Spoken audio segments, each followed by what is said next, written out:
let's try to avoid that. Don't waste your money on super chats. The way it's going to be structured is I'll open up the discussion. I'll give a little introduction to who I am, because this might go on other people's channels if they want to put it up. I don't really have a problem with that. So I'll say who I am and what I do briefly. I'll let Paul do that, and then I'll start with my stuff. And what we're going to do is an 8-minute back and forth. So I'll let him go 8 minutes, I'll go 8 minutes, et cetera, back and forth. And then we'll have kind of a conversational style exchange, and then we'll take the questions. So we don't have any set time limit. So feel free to ask super chat questions if you want to both of us. Again, keep them civil. Let's not get crazy here. And then if you want to, Paul, you can go ahead and introduce yourself to my audience and let them know what you do and whatever you're comfortable saying about your background and where they can find your materials. And I'll have all those links below.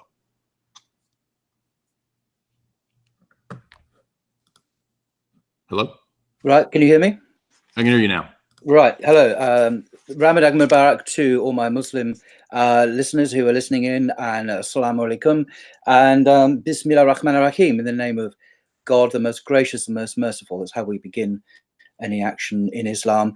I live in London. I attend Speaker's Corner regularly. I was there earlier on today, and I'm well known to some Muslims in London for Dyer work. I give talks at Regent's Park Mosque, which is the premier mosque in London, I think. I give talks on Islam and Christianity and so on. I have an ordinary day job, but I'm based in London. And I'm very grateful to Jay for inviting me on today to have this dialogue, this discussion about the Trinity and Tawheed, I guess, or Trinity in the Bible. We believe as Muslims in the Tawheed, the oneness of God, and within that is an implicit critique, I guess, of other beliefs. But we'll doubtless come into that. Do you want me to begin in 8 minutes, or is that's just my intro, Jay? I just figured we'd do intros because okay, that's fine. This might go on other people's channels, and I gave people permission if they want to do that. And thank you to Lewis and others that set this up. So this was I didn't set this up, but so I do Jay's Analysis, which is a film, philosophy, geopolitics, all over the place kind of analysis. I'm the author of 2 books on movies, Esoteric Hollywood 1 and 2. I co-created the TV show Hollywood Decoded. My master's is in English and Lit and philosophy.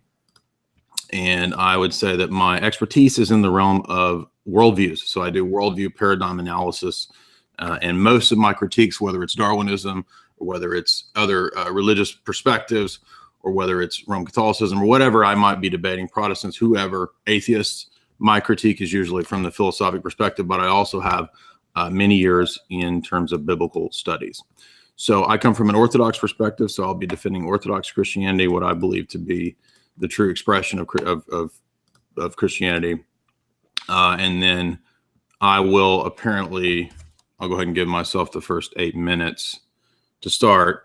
And before I start, I'll say I don't profess to be any expert on Islam. I did take college courses that dealt with the history of Islam, the Quran, and so forth. It's been many years since I've interacted with Islamic thinkers or apologists, maybe 10 years. So I'm happy to have this kind of a thing set up. It'll be an interesting exchange for me. And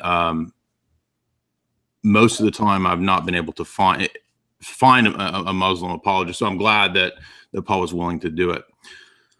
So I'll start my timer now. And what I would say is that my first point, and I did have a chance to listen to some of your debates, Paul. I thought you had some interesting critiques, some of which I haven't heard, a lot of which I have heard. So the first starting point I would say is that I think we have a different conception of, number one, authority, how we know what we know, and how to approach the biblical text. I think from your vantage point, what I got in a lot of your debates was that you see the text as a disjunction, a disjointed series of books that Paul kind of is set against Jesus. Paul is set against the law in the Old Testament, almost kind of a Lutheran style of reading. I'm not saying you're a Lutheran, but and it's the kind of analysis that we would see in a lot of higher critics. So I'm very familiar with the origins of higher criticism with Julius Wellhausen, how it developed over time, how it came to be the Jesus quest, a lot of the liberal scholarship. the Jesuits and so forth, who kind of got that going at the turn of the century. And I would say that this is curious because this is really a new approach to the text. This is not a historic Islamic approach to the text. Again, not an Islamic expert, but it seems to be a kind of adopted approach that many anti-Christian apologists have sort of jumped on board with. And the reason I think it's a bit dubious and maybe ad hoc and in many ways contradictory is because there's no real way for the textual critic, and I do have some familiarity with this field, there's no real way for the textual critic to know that a lot of the theories that are proposed are true or not. So it functions on the basis of a lot of presuppositions. I heard you in one of your debates, you spoke of Thomas Kuhn and paradigms. I'm glad you mentioned that because when I listened to your talks, I heard a lot of shifting notions of how we conceive of authority within our own paradigms. So for you, there was an attempt many times to appeal to the Bible, and you would appeal to texts that you believed, or at least as I understood you to do in your approach, to believe to be authentic. Like this section of what Jesus is saying in this gospel, he's saying, keep the law. Another section, oh, well, scholar XYZ has shown us that this section was made up. Now, I don't fault you for trying to do that because as an apologist for your religion, that would be what you want to do. You want to show a contradiction in our perspective, in our paradigm. But what I do is I come at this from the perspective of a holistic view. I believe that from Genesis to the final revelation of the apocalypse, it's a holistic text. The text shows an amazing amount of continuity. And in fact, in some of your arguments where you talked about the dietary laws or things like this, actually Orthodoxy has a unique take on this that is not like Roman Catholicism or aspects of evangelicalism. So I would actually agree that when Jesus says in Matthew 5 that we are bound to all of the jots and tittle of the Torah, in fact, I use this argument quite often. Now, how that plays out and what that means, we don't think is arbitrarily set up by independent higher critics. But in fact, as many of your opponents in your debate said, the historic church itself. So it's a question, again, back to authority. When we look at authority and we say, well, that religion teaches X, Y, Z, and when I take their holy books out of the context of where they reside, so for example, for us, the Bible is not a text that operates abstractly like some kind of rule book per se. That's one aspect of the text. But for us, the Bible is primarily a liturgical document. So it actually arises out of what would be read in the services of the church. So you're very focused on the early church and how it relates to Judaism. This is also a big focus of mine as well. And what's interesting is that the early church worship, which was in the synagogue initially, birthed the Gentile church from the synagogue.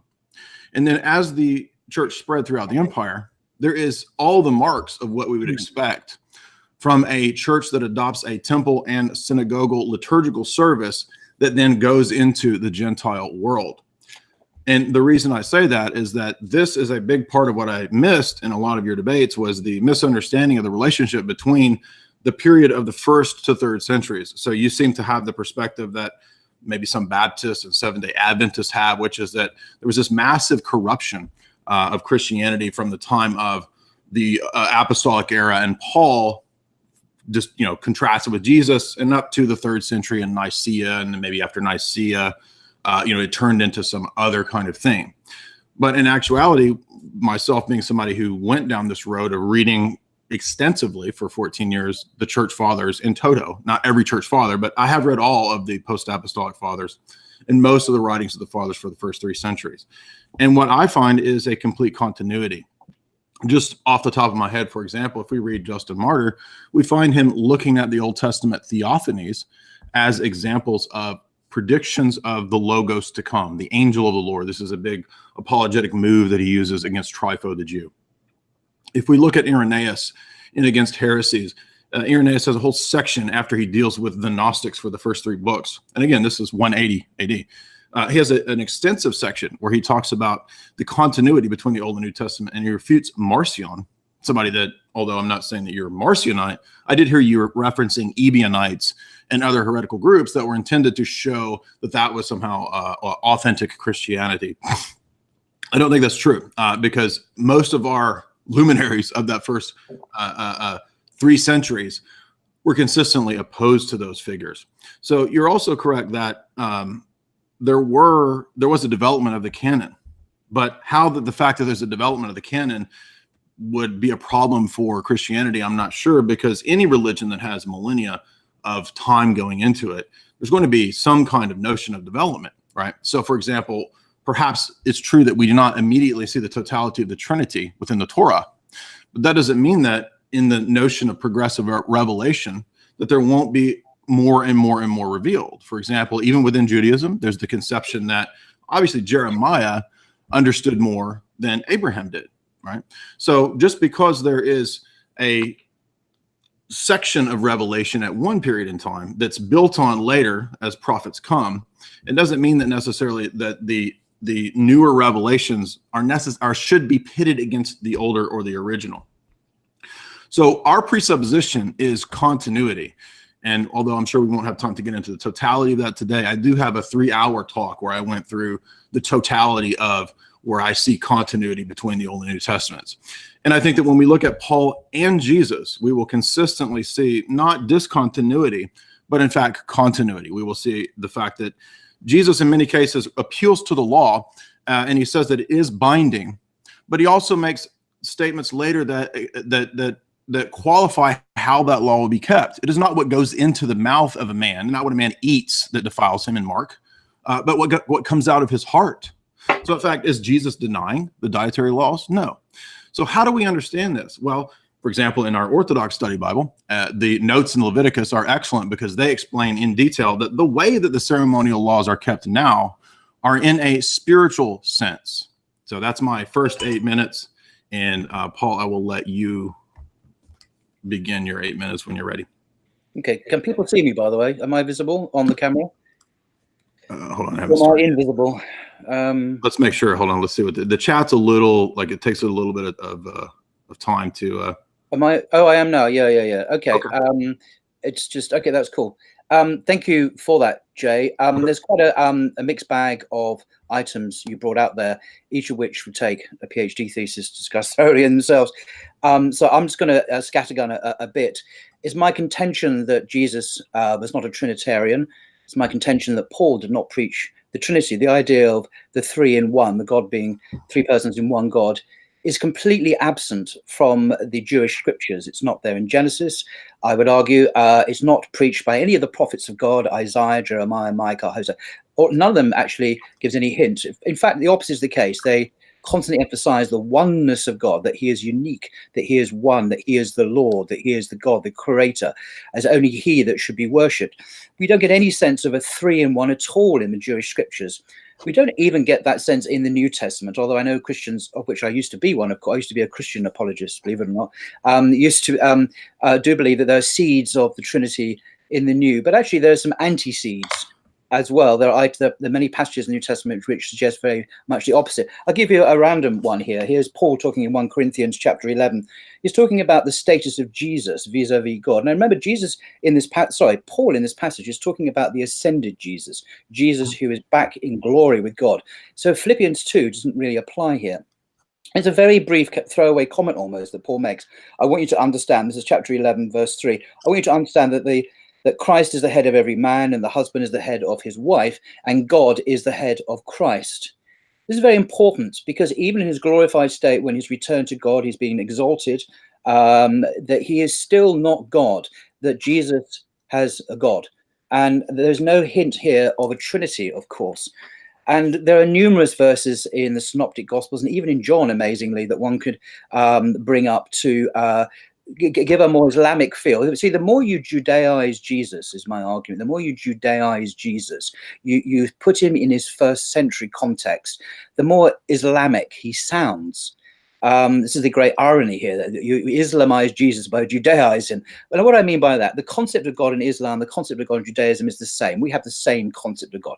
God is the one God. He is the provider, the creator, the sustainer of all things. He alone has the right to be worshipped and invoked and so on. There's no 3-in-1 business there at all in the Quran or in the Jewish scriptures, as I have said. And there are many passages in the Synoptic Gospels, the earliest Jesus material we have, which seem to affirm that Unitarian monotheistic understanding. For example, in John chapter 10, verse 17, a man comes to Jesus and says, "Good teacher, what must I do to inherit eternal life?" And Jesus says to him, "Why do you call me good? There is no one good but God alone." Very, very turning away from himself towards God. Only God has this attribute of goodness. And here is a humble Jew, if you like, deflecting this flattery of goodness and saying, no, goodness belongs even just to God alone. And Jesus, someone who is betrayed as a prophet. In Luke's gospel, for example, he's portrayed as a prophet of God, which of course is exactly what Islam teaches. He is not portrayed as God incarnate. And in fact, in Matthew, Mark, and Luke, if you look at Matthew and Luke's nativity narratives, the Son is created in the womb of Mary. And if you look at the Greek and top scholars like Raymond Brown and Jimmy Dunn and others, Joseph Fitzmyer, two of those people, by the way, are Catholic priests, one of whom I heard lecture at Oxford, you'll see that there is no hint at all of the pre-existence of the Son or pre-existence of Jesus at all in the nativity narratives in the Synoptic Gospels. Obviously, there's no nativity narrative in Mark, we know that. Only with John, the last of the Gospels to be written, which has the most exalted Christology, is Jesus the pre-existent Son. And scholars have almost universally throughout the world, Oxford, Cambridge, the Ivy League universities where you are, Harvard, Yale, etc. They have almost all of them have said that if we're looking to the historical Jesus, the Jesus who walked the streets of Judea 2,000 years ago, we're looking really at the synoptic portrait of Jesus as a prophet, as a Messiah, as the Son of Man. And the John's Gospel, the last to be written, represents a heavily theologized, a heavily colored account of Jesus, where the author believes that he is the light of the world. So he puts those words in his mouth. The author believes Jesus is the resurrection of life. So he puts those words in Jesus' mouth. We're not really dealing with the historical Jesus at all so much in the fourth gospel, yet that is where the meaty Christology lies, where Jesus is pre-existent. But even in John, interestingly, in chapter 17, verse 3, Jesus says, "This is eternal life." So this is eternal life, folks, that you believe that they believe in you, the only true God, and in Jesus Christ, whom you have sent. So this is clear. Jesus distinguishes himself from God here. To get eternal life is to believe that you are the only true God, and to believe in Jesus. Now, that is an excellent summary of the Islamic creed when it comes to Jesus, to believe in one God and to believe in his Messiah. If we were Jews at the time, that would be the Islamic creed. Now, of course, subsequent to that, Muhammad has come, who, unlike Jesus, was sent to all the world, and now we believe in Jesus and Muhammad. So I think scholarship is very much on the understanding that the historical Jesus did not think that he was Yahweh, that this is a later development. It's evolved over years and centuries, and we see that instantiated in the Council of Nicaea, the Council of Chalcedon, and so on. But these are not the statements of Jesus. They are reflections of men that came many, many, many generations later, who interpreted what they thought was the truth about Jesus. But they got him wrong, I think. The judgment of history is that Jesus was an apocalyptic prophet. And that is pretty much the consensus now of New Testament scholars, most of whom are Christians, is that historical Jesus was an apocalyptic prophet. And that sits very comfortably with a Quranic understanding of Jesus as a man, as a Messiah, as a prophet of God. That's it. That's it, folks. Over to you. I can't hear you. Do we have volume? Okay. There's another 2 minutes if you want to keep going, or do you? No, I've waffled enough. Over to you, sir. All right. Well, interesting. So I heard a lot of the things that I expected to hear. I think that the first thing I would point out is exactly what I elucidated in my initial statement was kind of what came to the fore, which is a question of presuppositions and a question of authority. So I heard a lot of appeals to authority about standard everyday scholarship, but that assumes that the scholars like Raymond Brown, who, by the way, is a liberal scholar, that because he is a liberal scholar or because he's a preeminent scholar, that he's going to have somehow more of a an objective basis. But as you yourself pointed out when you hearkened to, in one of your debates, Thomas Kuhn, you know that there's not really objectivity when it comes to these big paradigmatic presuppositional questions of worldviews. There's no possibility of being completely neutral or unbiased. So everybody, even the predominant liberal scholars of our day, are in fact basing their assumptions, basing their research on their presuppositions. And so when you come to the text, as you and these other scholars do, with the presupposition of unbelief, then of course you're going to see discontinuity. You're going to pit one text against the other. There's going to be an arbitrary selection of which texts are authentic versions of what Jesus or Paul taught, and then arbitrarily ad hoc over here, oh, within the next few chapters, scholar XYZ has told us that that section is invalid. And so given the fact that none of us have access to the immediate presence of those texts being written, neither do you to the origin of the Quran itself. You don't have a direct access to that. We are both in the same position of accepting texts or rejecting texts on the basis of authority and on the basis of our presuppositions. So I'm sure more of that will come later. But what I wanted to say was just notice that I did point out what he would do, I think, and I tended to see the same type of thing. I saw an arbitrary selection of what texts do not allow for the divinity of Christ, and other texts that maybe would be added later, where this is a later accretion. But I've not yet heard what the basis is to know when and where and how these differences are present. How do you delineate between the authentic texts and the texts that are later appropriations? Now, the first thing he mentioned was Tawheed, which I do want to talk about if he's willing to talk about that, because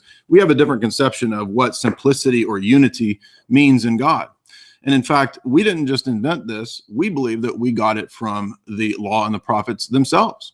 For example, when Moses talks about seeing the goodness of God, the question arises, are the attributes or the actions of God identical to the unity of God? And if they are, do they then meld into the unity of God? And do we lose a sense of a real distinction in God? This has been a problem in religion all the way back to the ancient Vedic texts. You can look in the ancient Vedas and you'll see debates about the one and the many in the relationship to God. Our view is very unique in terms of how we view God. You could look at something like the number 3 as an analogy. I'm not equating the Trinity to the number 3, but I'm using it as an analogy. If I were to draw the numeral 3, it has a singular aspect. It has a unitive aspect. But there's also a triplicity to that that's very true. So our definition, our understanding of what oneness and unity means is not derived from philosophic assumptions of Hellenism or Aristotle or any other philosophic speculation as to what numerical unity or oneness in God must mean. And in fact, in our view, we don't set up a dialectic between the one and the many. So while we do see a distinction between the creator and the creature, within God, if God reveals it to be so, that he is in fact both 1 and 3, we accept it on the basis of revealed authority. And when we ask the question of, well, how could it be that God is simultaneously one and also multiple at the same time without destroying his unity, it goes into the Trinitarian theology that is worked out. Now you say, but that's not in the Bible. Actually, it does derive from the text of Scripture, because, for example, even in the history of Judaism, we can look at the debates between Nachmanides and Ramban himself, where he talks about Maimonides, where he talks about, is the theophanic manifestation of God in the Old Testament, are those theophanies, these angels of the Lord that appear? And I have just a few that came to mind before this debate. There's the examples in Genesis where the angel of the Lord appears and he's worshipped. There's the examples of Exodus 3 with the burning bush, which in Exodus 22 and 3 is described of being the name of God put into this angel, and he is in fact worshipped. When Moses sees the burning bush, this theophany, as we call them, these divine manifestations within time and space, it's worshipped. Okay. Now there are many of these. The angel of the Lord appears to Joshua early in the book of Joshua. The angel of the Lord appears to Samson, to his parents, to Manoah, and Manoah and his wife worship the angel of the Lord, the Logos that appears. This happens many, many times in the Old Testament. It happens in Daniel, right? When Daniel sees into the lion's den. when Daniel sees in Daniel 7 the ascension of Christ, and he comes before the Ancient of Days. You said that there was no notion in the Old Testament of these distinctions between these, what we call persons or hypostases, which we believe share one singular divine nature. But in fact, many times over, especially in Daniel 7, when the Son ascends, right? He's called the Son of Man. He ascends to the Ancient of Days, and he's given his throne, dominion, and power, which was the ascension. It's not the end of the world. Daniel 7 very clearly shows it mirrors exactly what the first chapter of Acts shows when Jesus ascends with a cloud of witnesses. Daniel 7 says Jesus, the Son of Man, ascended with a cloud of witnesses to the Ancient of Days, the Father, and was handed dominion, power, throne, etc., because he came to unite to human nature and restore it. That was the whole purpose of the resurrection. Because we fell, our very nature was damaged. The whole universe was damaged. So in our view, the purpose of the incarnation was not a death to pay off God paying off God, God paying off himself. That's not how it works. In fact, Orthodox theology is unique in that regard, in that we do not believe that there was some divine infinite satisfaction like Anselm says, or like Luther and Calvin thought that the Son had to pay off the Father. The Son is eternally divine. That's why he is worshipped. Whether it's Judaism or Christianity, you can't, and I'm sure you would agree, you can't worship creatures, right? So when Mary, I'm glad you mentioned the what you saw as a lack of evidence of Jesus being a pre-existent eternal Son. Actually, if you read the Magnificat, and if you read Luke 1 and 2, what does Elizabeth say? Elizabeth says, "Who am I that the mother of God should come to me?" And that term is not a lower L. It is a Lord. It is a divine term. And when Mary gives her Magnificat, she says that the God of the universe is to be praised because the fulfillment of all the promises to David, to Abraham, he has fulfilled the promises to those fathers, those covenant promises in me in this birth. So this promised Messiah, all throughout all these Old Testament texts, which you seem to believe do not have anything to do with a pre-existing eternal Son, it's interesting because Jesus says, before Abraham was, I am. Now, I'd like to hear your response to that. That was my 8 minutes. Oh, hi, Jay. That was, can you hear me okay? Yeah. My invoice. A huge amount of material there, and I feel a bit overwhelmed. There's so much matter there. I do want to stress that I mentioned two quotes, one from Mark chapter 10, verse 17, where Jesus denies that he is God, which you didn't address, and also the quote from Paul in 1 Corinthians, where he clearly presents Jesus as having a God. And this is the exalted Jesus, not the human Jesus in his Philippians 2 state. And you didn't address that either. And I didn't get to it. I wasn't avoiding it. I ran out of time. Of course, but these need to be addressed rather than just brushed aside and rushing off Daniel 7 and so on, as if Daniel 7 somehow trumps the actual words, alleged words of Jesus and Paul. You emphasize again and again about the arbitrariness of scholarship, and I think this is a great travesty. Both Professor Raymond Brown and Joseph Fitzmyer, who are both Roman Catholic priests, they both believed in the doctrine of the Trinity, as you do. They both believe Jesus rose from the dead. They both believe in Israel. You can label them as liberals, which of course is what sectarian Christians do. They just dismiss them as if this has a magic wand and brushes them aside. But these are seen as incredibly serious scholars, some of the greatest scholars of the 20th century. And they have, if you actually read their stuff, it has some immensely interesting things to say. So I'm quoting Trinitarian Christians and not unbelievers. You said they were unbelievers, and they're certainly not by my book. But that's another subject. If you want to takfir them, as we say in Islam, that's up to you.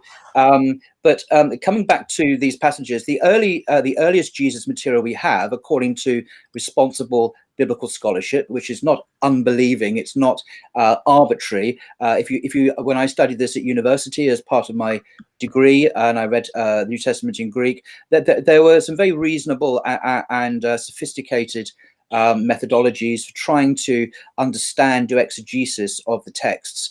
And I'm entirely grateful for having learned a great deal about the Bible, and that applies in the Old Testament. If you look at the earliest Gospels, which is commonly thought to be Mark, actually, we see a quite different portrait of Jesus, different teaching, different style, different Christology than we do, say, at the very last Gospel to be written, that of John. And the consensus, and you can disagree with the consensus, I'm not saying it's infallible, the consensus is that Matthew and Luke used Mark in the writing of their own Gospels. And I've looked at the evidence for this argument. I find it persuasive. At the level of Greek, you have great chunks of Gospels which are identically worded in Greek, which suggests that someone is copying from someone else, unless you believe in this kind of miraculous, great chunks of, even incidental narratives are identically worded. So the idea is there's a literary dependency between the Gospels. It's called the synoptic problem. And the solution that's most popular, although it's, could be wrong, is that Matthew used Mark. And what we notice then on that assumption is that statements that the way Matthew has changed Mark, because Matthew makes slight alterations and editorial changes, statements that might imply a lack of ability or authority on Jesus' part are modified. For example, Matthew 13:58 with Mark 6:5. References to Jesus exhibiting human emotions are simply dropped, are simply omitted.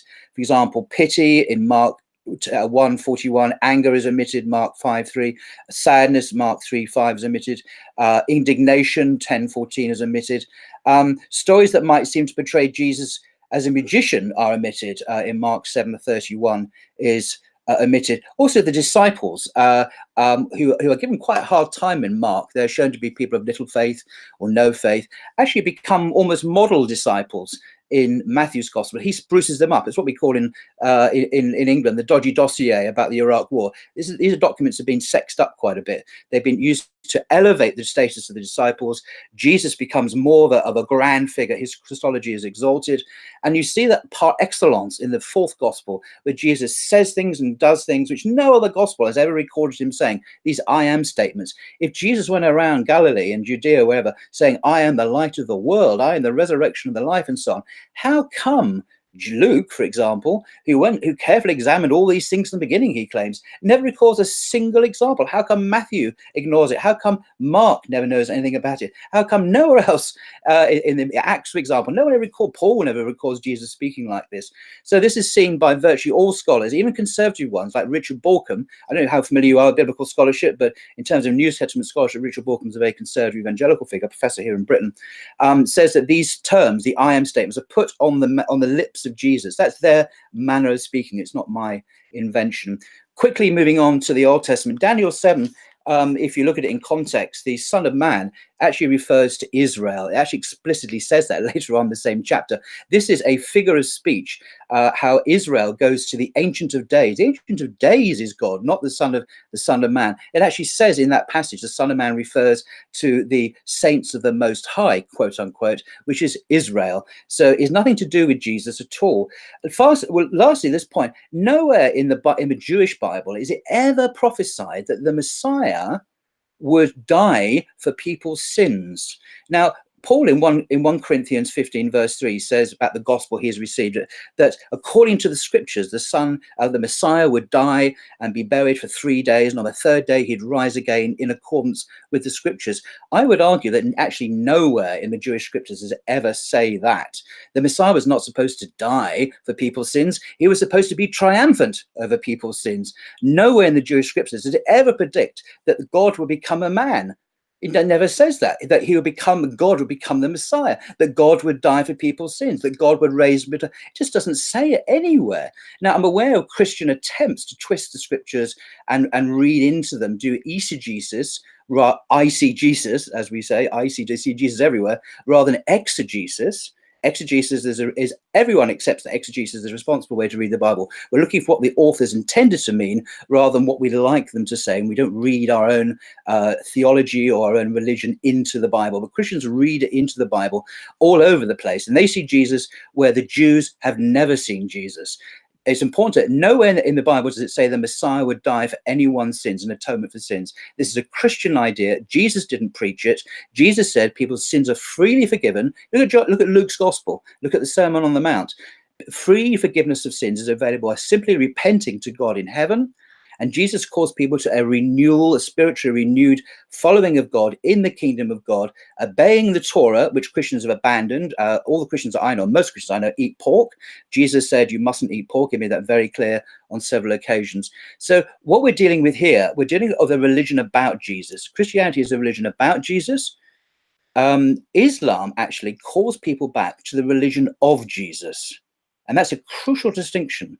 Islam is a call back to people not to worship Jesus, but to follow the religion of Jesus. And there's a wonderful hadith of the Prophet Muhammad. Muhammad, peace be upon him, said to people, do not exaggerate in praising me as the Christians have exaggerated in praising Jesus, son of Mary, for I am only a servant. So say, he is the servant of Allah and his messenger. That's a hadith in al-Bukhari.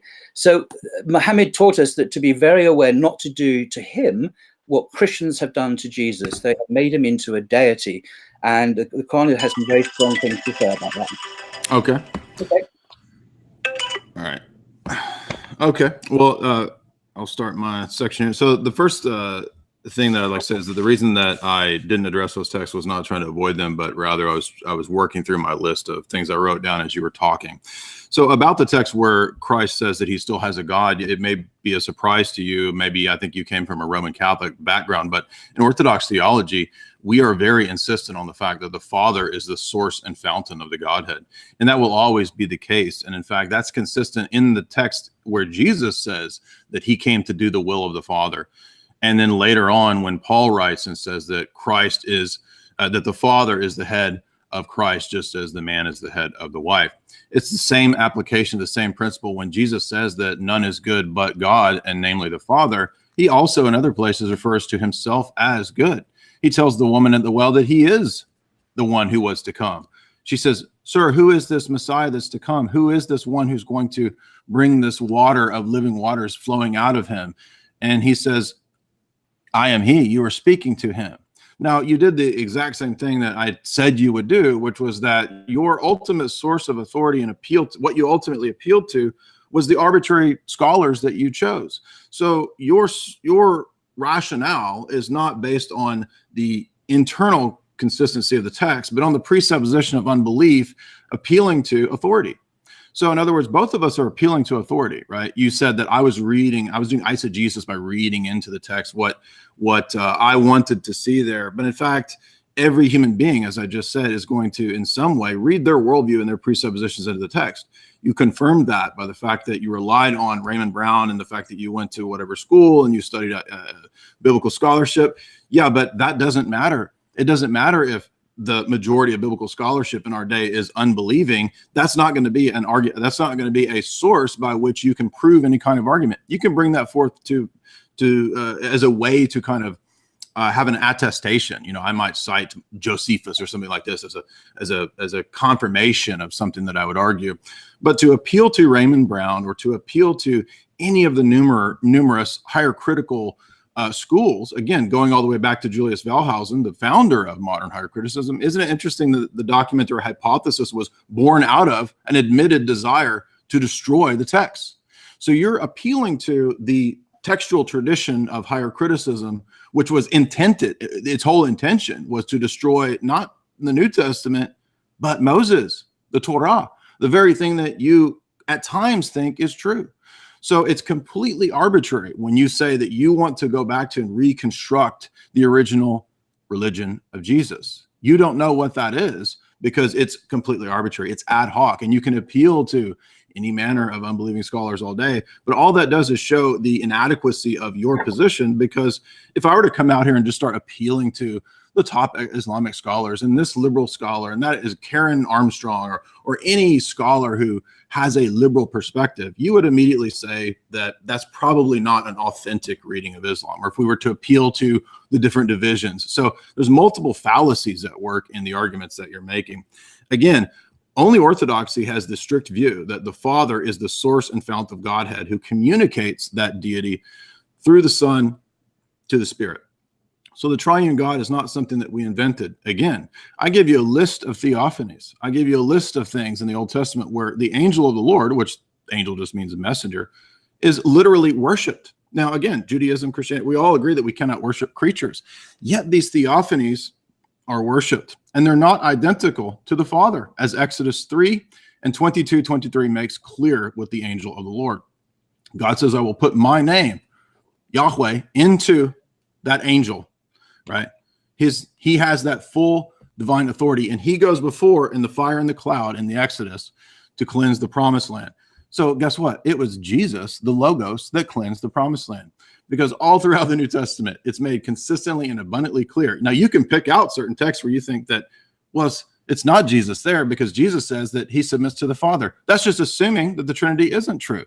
So I could appeal to all kinds of texts and find all kinds of things that if I don't have a holistic perspective of the Bible, I think might grant me or give me a justification, but this has already been settled and dealt with. I mean, all you're giving is kind of classical Arian arguments that St. Athanasius, St. Basil, others dealt with extensively. So obviously I can't go into all that in 8 minutes, but when we say that there's one good, he is God, that doesn't exclude the possibility of there also being a multiplicity in God.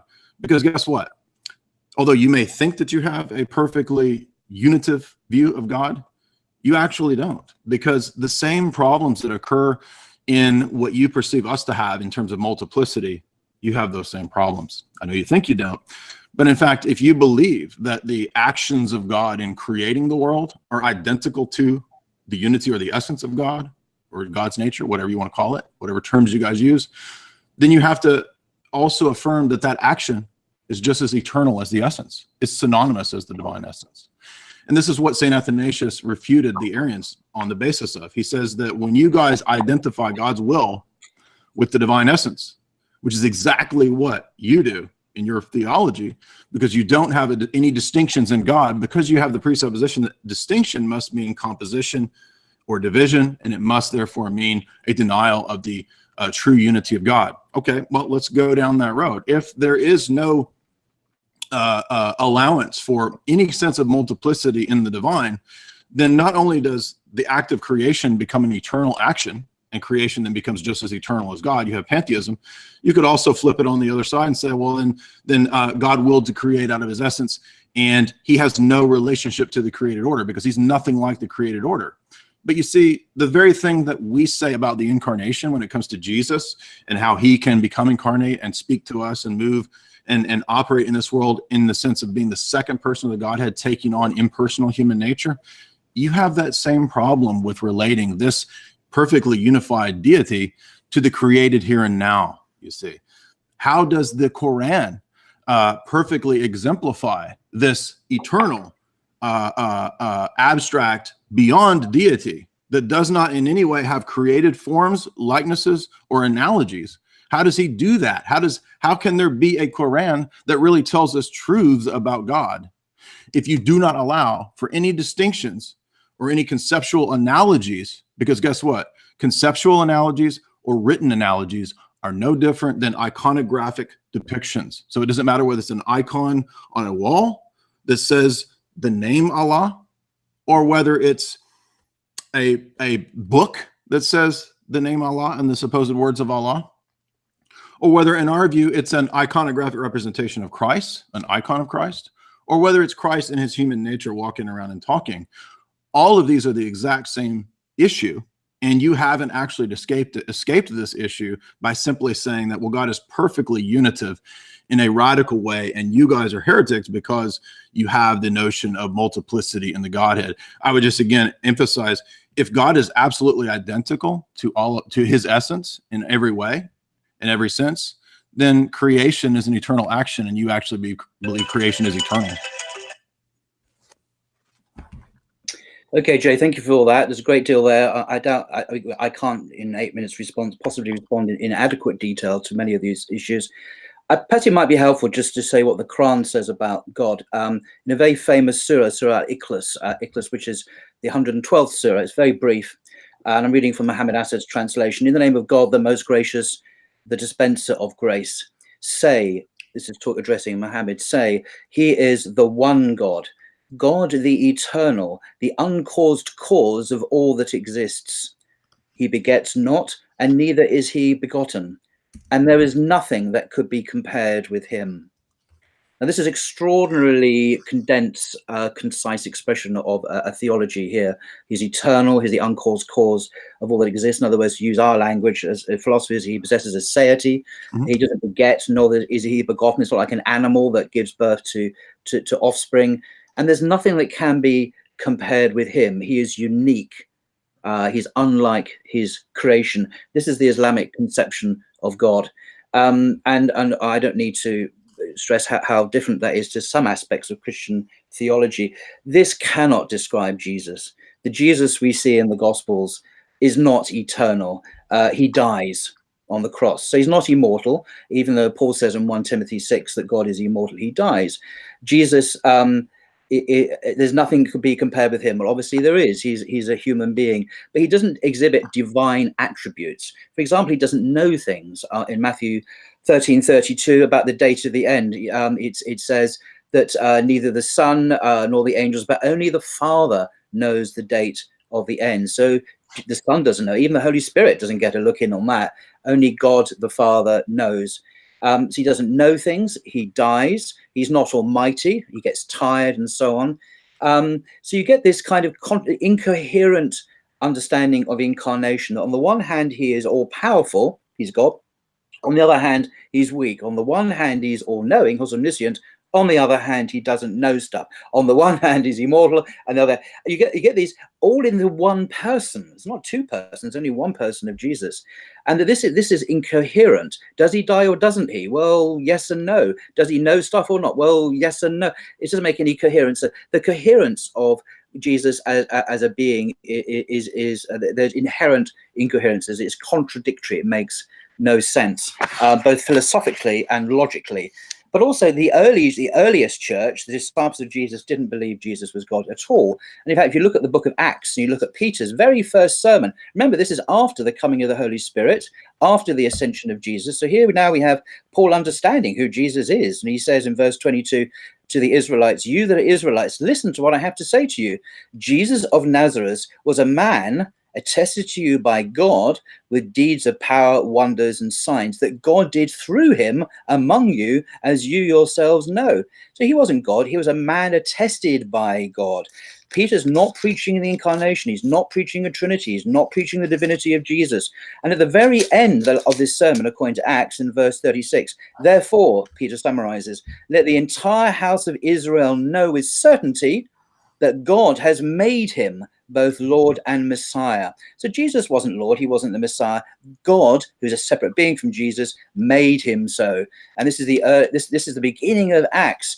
And I mentioned him and Paul saying that Jesus has a God, and there are a number of other passages in Paul that say the same thing. They clearly, beginning of most of Paul's letters, by the way, he talks about the God and Father of our Lord Jesus Christ. So Jesus has a God. That's the standard introduction. He's almost telling you, don't believe in the Trinity. Don't believe in, of course, he's not anachronistically. He doesn't believe, he hadn't heard of a Trinity.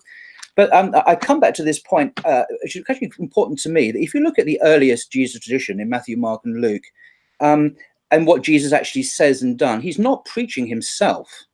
He's not going around saying, "Hey, believe in me, I'm God." He's actually preaching about the kingdom of God. He's preaching about God and his kingdom, which is in a special way connected to his own ministry. But he's not proclaiming himself as divine. He's portrayed as someone who prays to God, who says on the cross, according to Mark and Matthew, my God, why have you abandoned me?" So he feels abandoned by God, according to the early Gospels, which is a bit peculiar if you're God. He's portrayed as someone who dies, which is a bit peculiar. It's impossible if this person is God. But look what happens in the religions that call themselves Christians today. They proclaim Jesus. The proclaimer has become the proclaimed. The one who preached God is become the one himself who is identified as God.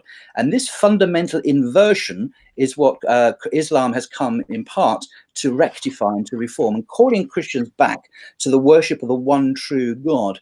And even in John's Gospel, which has this fictionalized account, according to virtually all scholars, and don't throw the liberal thing at me, conservative scholars say the same thing, and I can reference their work. So I'm afraid you have no way to escape unless you go to fundamentalist seminaries in the deep south or something. In the major institutions of learning, this is pretty much the standard view, that John is a theologized, fictionalized account. But even there, Jesus says to Mary Magdalene, "Do not touch me, for I am returning to your Father and my Father, to your God and my God."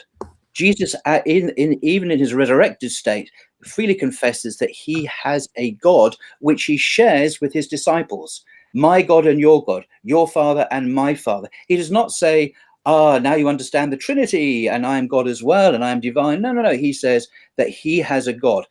In Islam, there is only one God, and he doesn't consist of three persons. Coming back to the Old Testament, I do challenge you, Jay, to show me a single passage anywhere in the Jewish scriptures that clearly states the Trinity. You see, if God was Trinity all along, and he was communicating the truth about God as he was in great detail through the prophets, say in Isaiah, the whole chapter, chapters 40 through 66, huge monotheistic discourse about the nature of God. Not once does Isaiah give any hint of this 3-in-1 deity. There's no 3-in-1 deity in Isaiah. If God wanted to communicate with his beloved, treasured people, he would surely tell them the truth about who he was. He could have done so. He did in Christian theology, apparently, but he didn't. Nowhere in the Jewish scriptures is there a 3-in-1 God ever mentioned. All you can do is point to very obscure passages in Genesis, and you talk about the angel of the Lord, you talk about God. This is true. This is a feature of these texts where the angel of the Lord oscillates between, on the one hand, being known as the angel of the Lord, then he oscillates to being identified with God. And this is a peculiar feature, but Jesus is not an angel. Nowhere do Christians, JWs, I think, believe, Jehovah's Witnesses believe Jesus was an archangel Omega, but talking about Orthodox Christians and Catholics and evangelicals, nowhere do they believe Jesus was an angel. And this feature of oscillation between angel of God and identify with God is peculiar, but it doesn't tell us about a Trinity. It doesn't say Father, Son, and Holy Spirit. That's what I'm looking for, rather than these very ambiguous passages. If you look at the very clear passages about who God is, his nature, who he is in relation to humankind, look to Isaiah chapter 40 onwards, look to the other great monolith. Nowhere is there any hint of a Trinity. And in fact, it's not there in the New Testament. Peter says that Jesus was just a man accredited by God. And Paul says at the beginning of nearly all of his letters, in the name of God, the Father of our Lord Jesus Christ, the God and Father, God of Jesus. So he is not saying he is God either. This is a later doctrine. The earliest Jews were not Christians. The earliest followers of Jesus, I should say, were not Christians. This is an important historical point to make. They were Jews. They were Jews who were following the Jewish Messiah, who they believed rose from the dead. Anyway, end of. Okay. Would you mind if I just got some more water, because I've run out? Yeah. Get some more water. Thank you. Yeah, and I'll remind the chat too that we will be taking questions. If you guys want to send in some super chats when we finish our exchanges, you're welcome to do that. I'm not going to be interacting with the questions in the chats, so I'm kind of loosely moderating here. So again, let's keep our discourse as civil as possible while he takes a break. And yeah, I want to remind everybody again, if you do want your question, I'm back now. I just need some water. My mouth is drying up.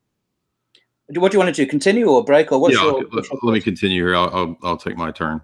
Okay. All right. So let's look at the first presupposition. That's a false presupposition, which is that if you can't show me Abraham predicting the rise of Moses, then there's absolutely no way or basis to believe in the fact that we should accept Moses if we followed Abraham. I'm saying, let's say we were existing back then at the time of Abraham, right?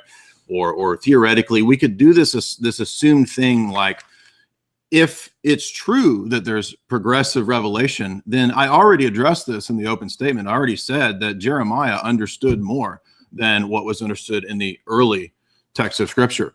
It's not obscure passages. It's your assumption that a text is obscure because it's maybe something you had not thought of.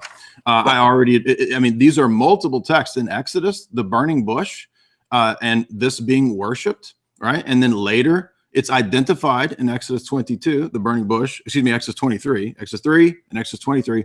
It identifies the angel of the Lord as what's in the burning bush. That's not a flippant, obscure thing.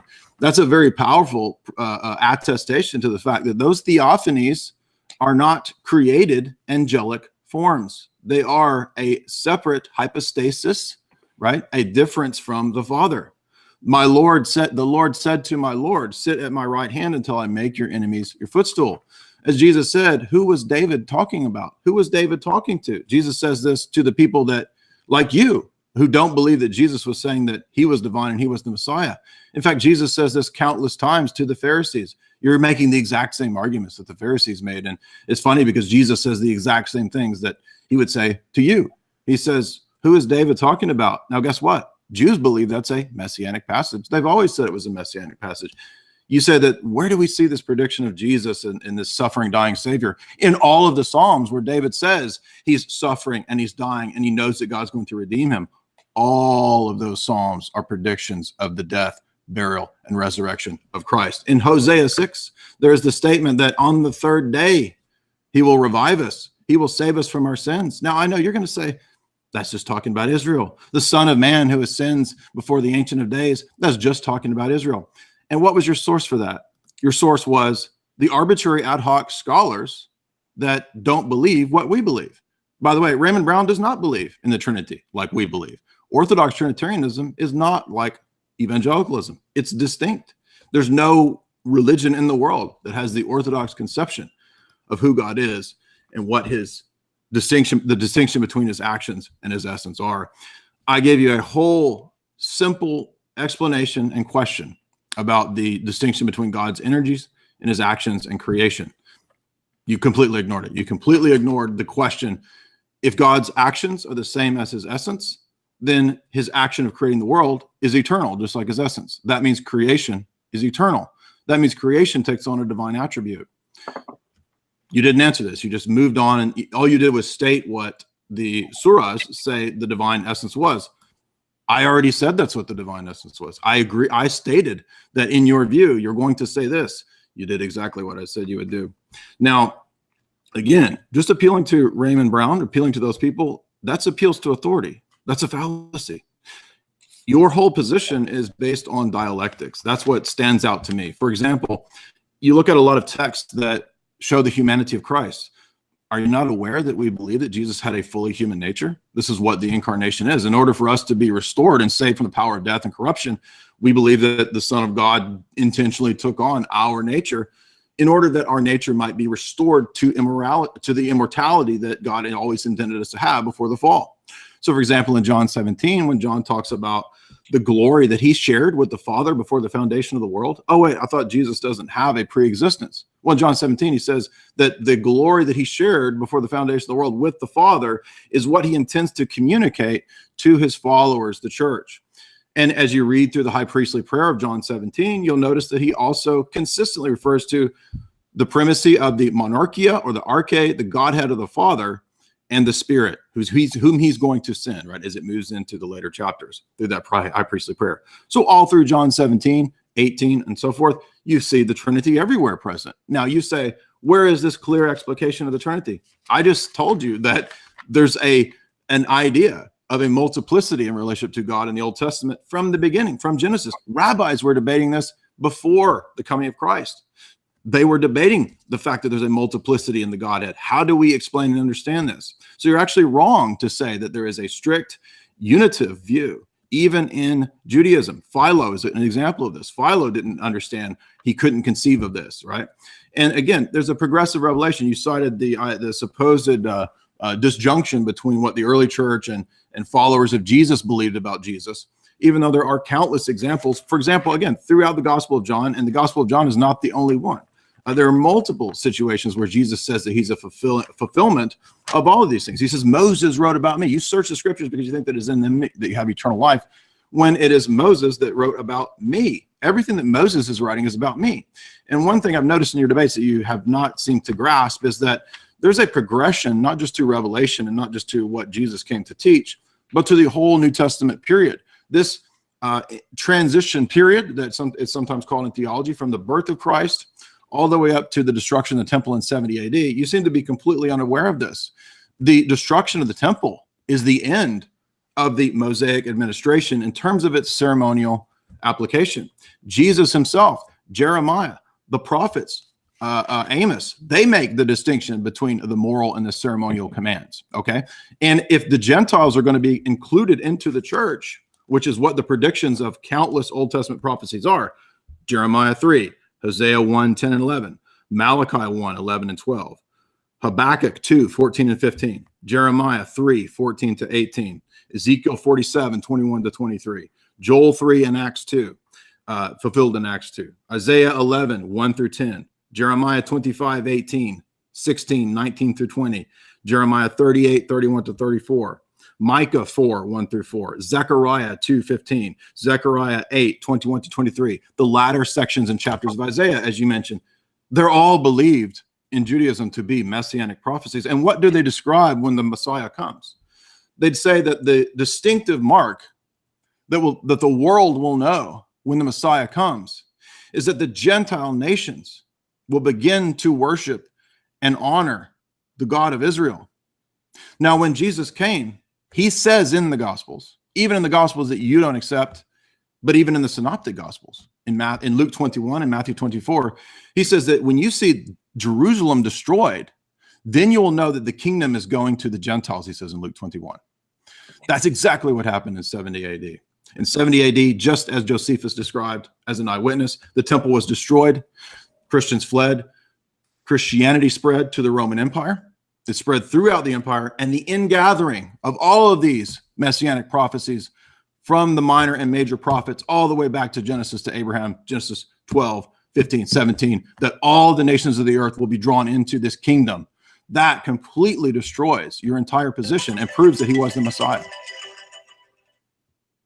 Jay, can you just give me 1 minute, please? I need to have a quick comfort break. Yeah, is that all right? Yeah, that's fine. Yes. Do you mind if I go first? Sorry. All right, so we've got some good questions here. We're going to get to those here in a minute. I felt like a preacher there. I was starting to feel like Creflo Dollar, or like a street preacher. Not Creflo Dollar. I'm joking, but I was getting animated there. I'll tell you what, 8 minutes. I didn't really think about what kind of time frame I would set up. When we agreed to do this, 8 minutes is man. I'll tell you what, that flies by. So I write all these notes down, and the 8 minutes just like it's over. So if you are listening to this and you want to go back, I would say listen to this again, because we're both kind of having to fly quickly through addressing a whole lot of topics, and I'm trying to go as fast as I can to reach his points. So I would suggest for people listening, you might want to re-listen to our debate here, because we are covering a lot of topics. It almost feels like a rapid fire. So would you like to go? Yes, thank you for that, Jay. I think it's been a misunderstanding about one thing. We Muslims, as Muslims, believe that Jesus is the Messiah. I have no problem whatsoever with prophecies of the Messiah, and that's not my issue here. About my authority, by the way, my authority is God and His word, His speech in the Quran, and the Prophet Muhammad. So I just want to clear up where my presuppositions are, which shouldn't be surprising. I don't presuppose the Bible we have today is the word of God. The Quran says it's been corrupted and changed. The only uncorrupted, only unchanged revelation we have that still exists is the Quran. So that's my authority. And if I contradict anything in the Quran, then what I say is to be disregarded. Just to try, I have made some notes, which I should have done earlier, but just to remind me of some things you said. I reject this idea of progressive revelation. I don't think there's anything in the Jewish scriptures suggesting that God's going to disclose that he's no longer one God, but he now can become three in one God. Or I don't buy this progressive. I think that's a device that's been invented by Christians to account for the discontinuity, the radical discontinuity between their beliefs, as we see in the New Testament and elsewhere, and the Jewish scriptures. So I think that's a device to, they weren't told really about the truth about God until the accounts of Nicaea came along, and then we realized that Jesus was God. I don't buy that. In terms of worship, I'm just a scattergun approach here, because you mentioned these things in a fairly kind of arbitrary way, it seemed. Worship is a tricky term in the Bible. It had a much broader application than it does today, where worship is normally understood to be exclusively reserved for God. Then, even in the Greek of the New Testament, prosneusikos, it meant obeisance. You do obeisance to someone, and you could do it to rulers. People did it to Jesus. Sarah did it to Abraham. In the Septuagint of the Old Testament, this is not something that's reserved for God alone. And indeed, the word God itself is reserved for human beings in the Old Testament, like Psalm 45 and Isaiah 9 and so on. And in Jewish literature, you mentioned Philo, actually. He calls Moses God. You probably know this already. So this language of divinity is quite promiscuously used both in the Bible and in other literature. And they have that in common with the Greco-Roman world, where they believed in divinities and intermediaries between the one high God and human beings. So I'm not surprised that Jesus came to be called divine. Ultimately, it's very much the thing you did in the ancient world to hero figures or religious figures. You proclaim them to be divine. That happened all over the place. Coming back, and you also made about Psalm 110, which is, as you say, a very frequently cited psalm and frequently misunderstood psalm by Christians. I'm looking at the New Revised Standard Version, which is the version that academics prefer to use. That's probably a black mark against them. But anyway, it says here, the Lord says to my Lord, sit at my right hand until I make a footstool of your enemies. The first instance of the word Lord there is in capital letters, suggesting it means the tetragrammaton, as you know, Yahweh. The second Lord in that sentence is in lowercase letters, meaning a Lord in a broader sense. So that could be master, it could be teacher, it could be Messiah, it could be any human being. So to reinterpret this passage in its Hebrew context, these are Hebrew words, it says, God says to his Messiah. It's not saying God is not talking about a plurality within Godhead. And I know Christians interpret it that way, but the original it's an assurance of victory for God's priest king. That's the original context, the Psalm of David. It has nothing to do with a prophecy of the Messiah. It's God talking to David, actually. You made the claim. Well, I'll come back to that claim you made. I just want to read you something here that Paul said, which comes to the nub of the problem for me. I've read this before, Psalm 15, verse 3 and 4. It says, for I handed on to you as of first importance what I received, that Christ died for our sins in accordance with the scriptures, and that he was buried, and that he was raised on the third day in accordance with the scriptures. And then it goes on. It's that bit there which is constantly referencing the scriptures. And you made the astonishing claim to me that all of the Psalms contain the prediction of the death and resurrection of Jesus. Actually, none of the Psalms at all claim any of that. That is called eisegesis, or I see Jesus, where you read stuff in. If you read all the Psalms in the historical or literary context, the Psalms that you think refer to Jesus refer to David, refer to people alive at the time. None of them, and there's no way in the Old Testament anywhere that says that Christ would die for our sins. Nowhere does it say that he'd be buried. Nowhere does it say he was raised on the third day. Anywhere. And this is acknowledged by Christian scholars. I know you don't like them, but anyway, this is acknowledged by your own scholars. So that this is a bizarre claim to make. I come back to my other statement where I said that the Nativity narratives, which talk about the actual birth of Jesus and the pregnancy of Mary and so on, i.e. Matthew and Luke, do not have any intimation at all of an incarnation. Now, these are precisely the passages where you would expect a Christian theologian or Christian writer, if they believed that, to actually refer to the incarnation. There's no reference to the incarnation in the Gospel of Luke, in the Nativity narratives, or anywhere else. No reference of Matthew, and of course there's no mention in Mark because he doesn't have a nativity narrative. So why do we say this? Because it shows that the idea of the incarnation, it doesn't exist out of 3 in the 4 Gospels, even though they would have mentioned it in the context of his birth. John mentioned it. It's the very last one to be written, and it has this kind of cosmic Christ who comes to earth like a visitor from outer space, spends a brief time amongst us, and then goes back to heaven again. Very different from Mark, very different from Luke. It's a very different kind of feel, which is why you have to choose historically. Scholars have to choose which is more likely to be the historical Jesus, and they've all chosen the earlier Gospels, not John, for the basis of their theology. What was the other incarnation? So the incarnation is not taught in Matthew, Mark, and Luke. I do come back to this passage in Acts, because it's not just that you told me in response to Peter's sermon in Acts, oh, but we believe Jesus is God, man and God. Yeah, but Peter doesn't. Peter doesn't say that. And if he was God, surely that would be something he would mention. You that are Israelites, listen to what I have to say about Jesus. He was a man attested to you by God with deeds of power, wonders, and signs that God did through him among you, as you yourselves know.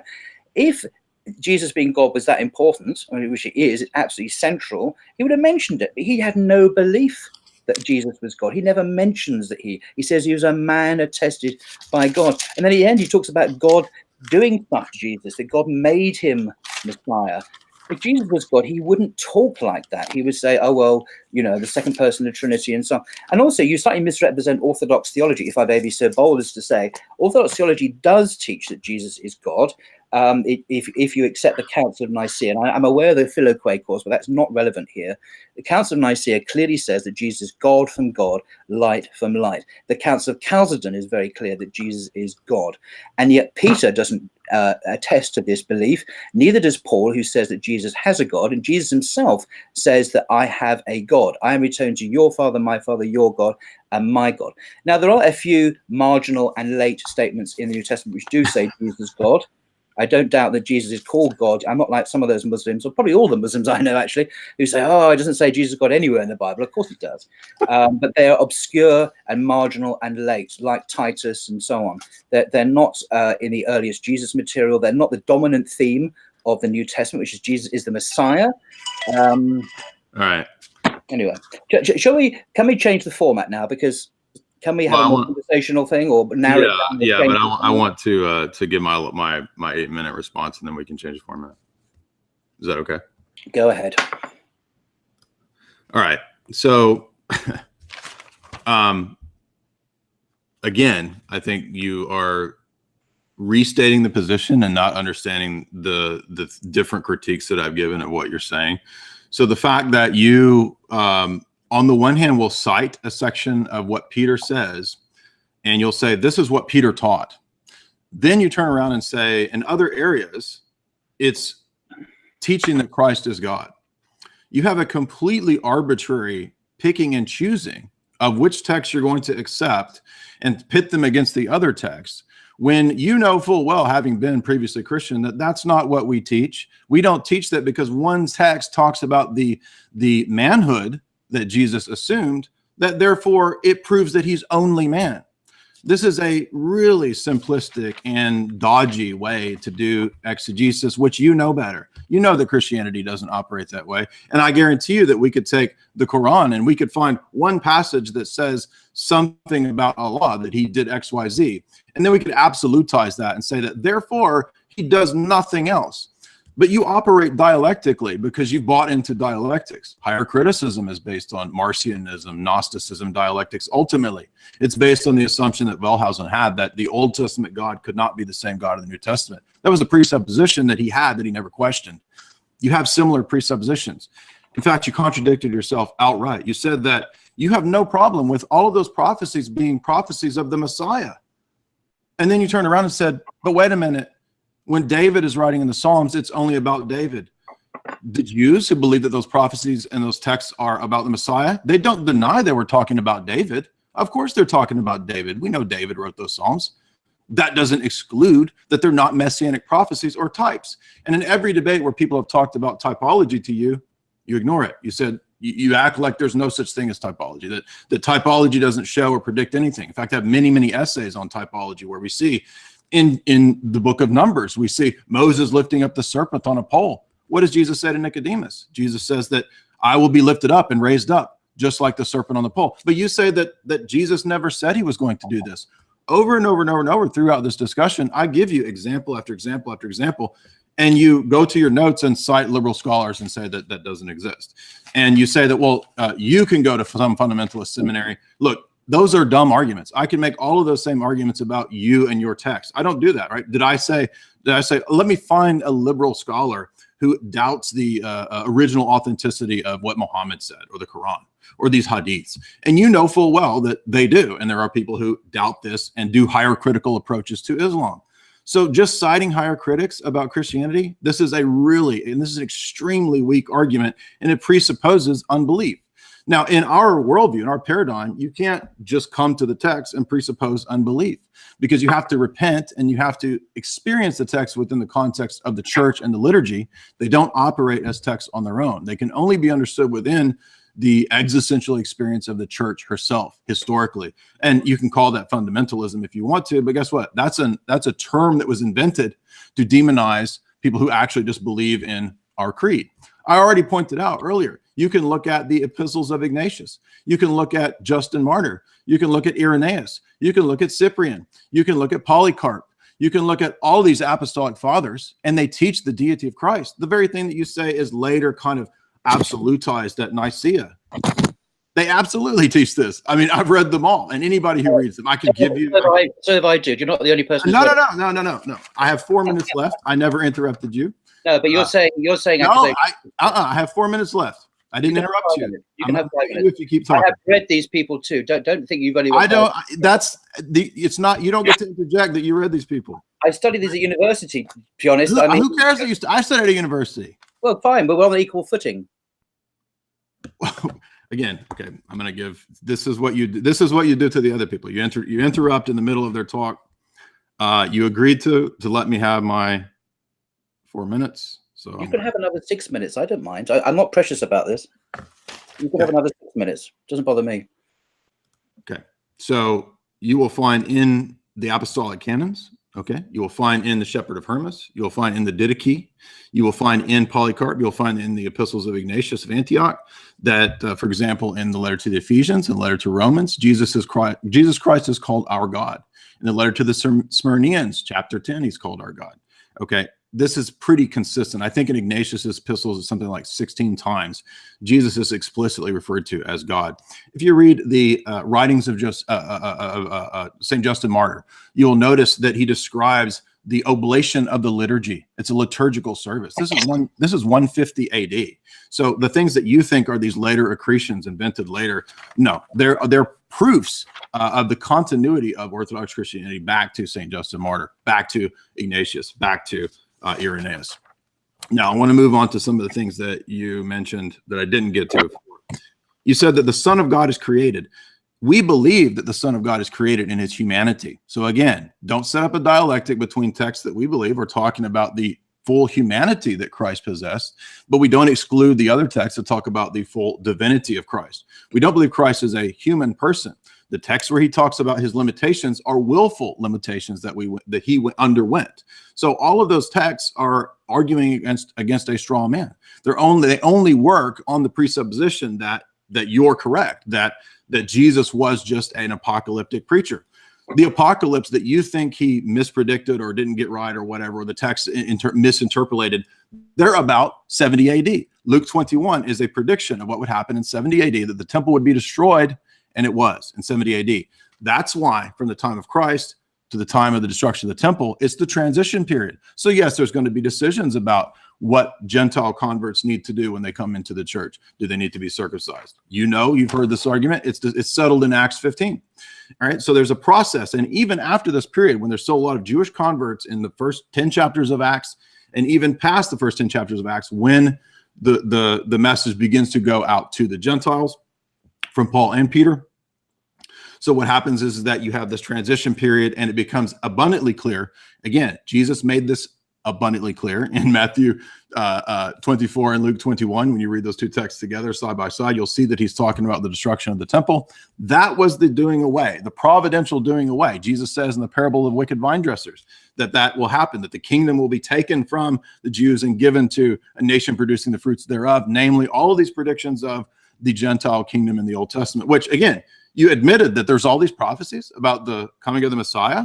And then you turn around and said, no, they're about David. They're not about the Messiah. They're not messianic prophecies. You completely contradicted yourself. So let's talk about the actions of God and God as the Father. Okay. Again, I already told you that Jesus has a Father. That does not mean that there's no Trinity. Only on the basis of dialectics, which is the basis of your whole philosophical approach, would you think that because there's a distinction, there's a division. When Justin Martyr argues against Trifo, what does he go to? He goes to the angel of the Lord Theophanies. Now, you said angels are never, ever conceived of in that way. The word angel just means messenger. Okay, so Jesus is the messenger of Yahweh. He is that messenger. So because the term could apply to a human messenger, it could apply to an angel in the sense of a created angelic being, Michael, Gabriel, and it could also apply to the messenger of God's covenant, as he's called in the Old Testament, right? So there's a consistent pattern of those theophanies being worshipped. You can't worship angels. Anytime in Scripture, in the Torah, in the Old Testament, when somebody worships or bows before an angel, they're rebuked. You can't worship old deities. You can't worship your ancestors. That's rebuked. But they're not rebuked when they bow down and worship before the theophanies. Now you're going to say, well, but textual scholarship tells us other things, and the modern textual critics. But you will not allow those same textual critics to attack Islam. You will not allow that same approach to your religion. It's only that you selectively use these things about our religion. Now, guess what? I heard you referring to Mark, and you referred to elements, I think, of the documentary hypothesis. You referred to Q or Mark, which used to be the idea that Q was the basis of Mark, this hypothetical, earliest text or whatever. Are you aware of the shifting sands of higher criticism? That the theories that were popular 50 years ago, 100 years ago, they're dead. They're not even popular anymore. If you go to Yale right now into their biblical section on YouTube, you'll find biblical scholars from Yale. The prestige that you worship, you'll find them saying all the same things that I'm saying, that the documentary hypothesis has been discarded. So your presupposition is gone. It's not even held anymore.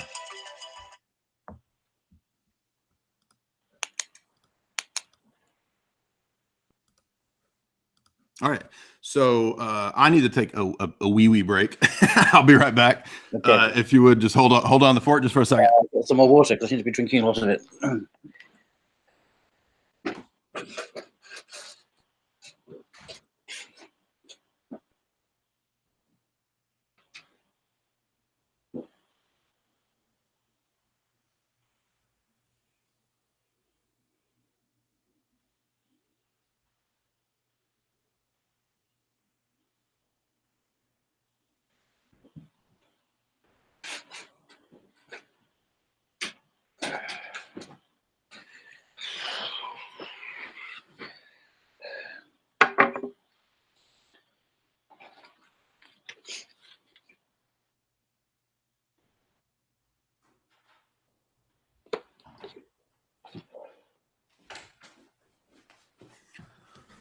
All right. Okay.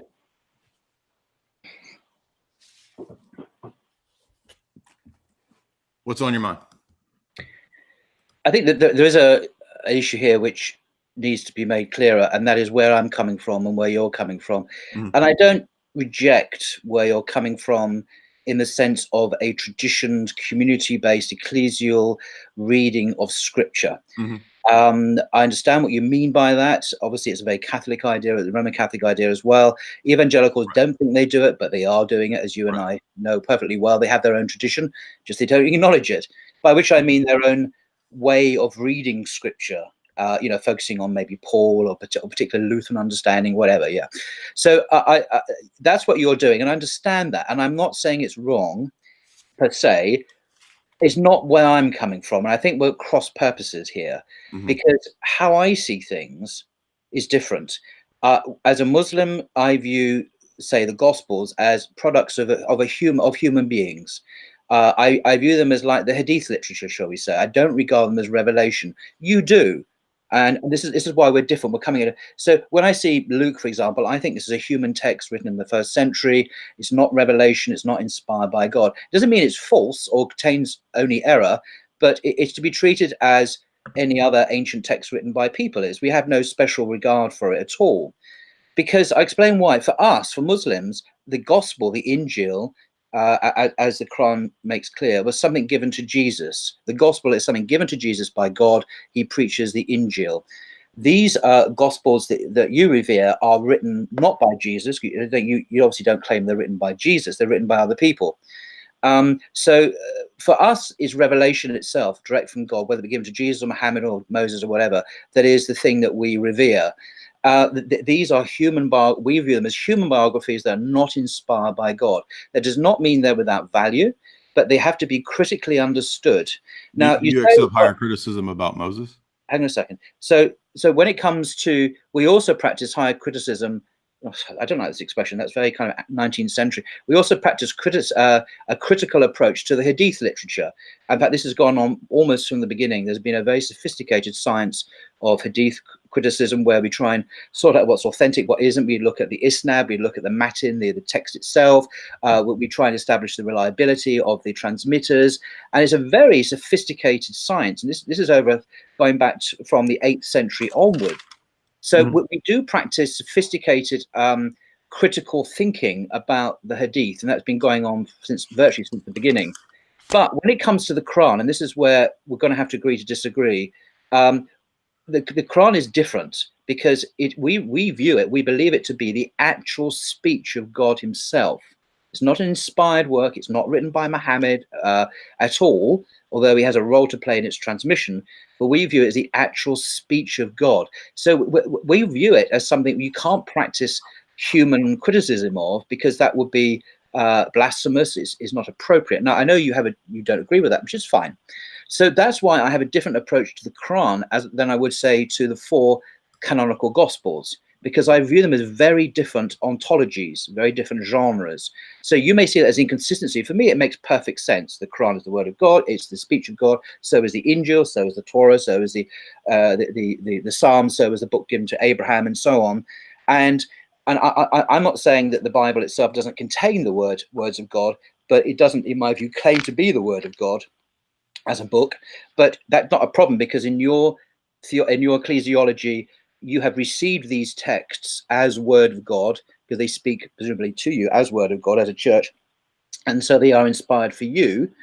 But that is but that's not something that we as Muslims recognize. We see the human authorship of this as the primary characteristic, and so we hold no special regard for them as texts, because they don't claim to be revelation from God. Well, again, hold on. Do you accept a higher criticism of the Torah and Moses? What do you mean by higher criticism? You know what I mean. Do you accept the documentary hypothesis and the things that the techniques that you're applying to the Gospels? Do you accept that same approach to the books of Moses? The way you have characterized so-called higher criticism is something I simply do not recognize. I mean, it's simply I've never. If you watch lectures on Yale right now, they're doing higher criticism. They talk about Julius Wilhelm. I don't recognize your characterization of it. I know what it is, but I don't recognize your. Do you accept the documentary hypothesis or the approach? Documentary hypothesis, JEPD, if that's what you mean, is still the standard. Is still accepted as. I know. Thank you for admitting what we already know. Do you accept this critical approach to the books of Moses? Absolutely. Okay. How do you know the revelation of Moses is true in what area and what area is not? Excellent question. If I draw your attention to the Quran, which addresses this. So the presupposition is the Quran, right? But the Quran tells us precisely that what we should do. So the presupposition is the Quran, right? The Quran says that the books of the Christians and the Jews have been corrupted, and it says in Surah Al-Ma'idah, the 5th chapter, we have sent down to you, this is to Muhammad, the book, this Quran, in truth, confirming the scripture that came before it. This is talking about the Torah and the Injil, and muhaymin. Now, this means, muhaymin is an Arabic word, which means that which testifies the truth that is still therein and falsifies the falsehood that is added therein. So we use judge among them, it says, by what Allah has revealed, meaning the Quran, and follow not their vain desires, diverging away from the truth that has come to you. So the texts have been corrupted. This is the only reliable guide. No. You don't know that the texts have been corrupted yet, unless it's on the basis of the presupposition what the Quran says. You think the texts are corrupted, right? But I believe objective scholarship confirms that abundantly. Right, but the objective scholarship is interpreted in terms of the presuppositions of the ultimate authority for you, which is the Quran. And what I'm asking you is, when you read Moses, that text itself doesn't tell you which verses are corrupted and which ones aren't. What is your basis? What is the ultimate authority in terms of that critical approach to know when it is the word of God in those texts in the Torah and when it isn't? As Muslims, the Quran itself makes clear that that the Quran itself is the discriminator, if you like. It's the quality control. Let's use jargon. I understand that, but when you read through Genesis, how do you know which ones are true and which ones are false? I'm trying to explain. The quality control is the revelation that is the Quran. So if for example, the Bible says something that is contrary to the Quran, say for example, it says Jesus is God, then we know that's not from God because it contradicts God's revelation. Right. So the ultimate authority, the presuppositional grounding for your paradigm is the Quran. I understand that, but you're not answering the question of how it is that you delineate as you read through, because you can say something simple like that. Well, if it contradicts, okay. But I don't understand what your point is. What your question is to me. I don't actually understand what you're trying to say. Then, if I misunderstood you, what is your point again? you have no way that saying that itself, I understand what you're saying.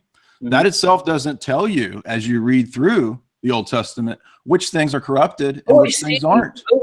Sorry, I now grasp what you're saying, Jay. For example, when Leviticus calls for the erection of a temple and a temple service, the Quran is not a detailed exegesis of the current Old Testament. So you're right, but because it is corrupted, Muslims don't usually go to the Bible because it doesn't give undistorted truth.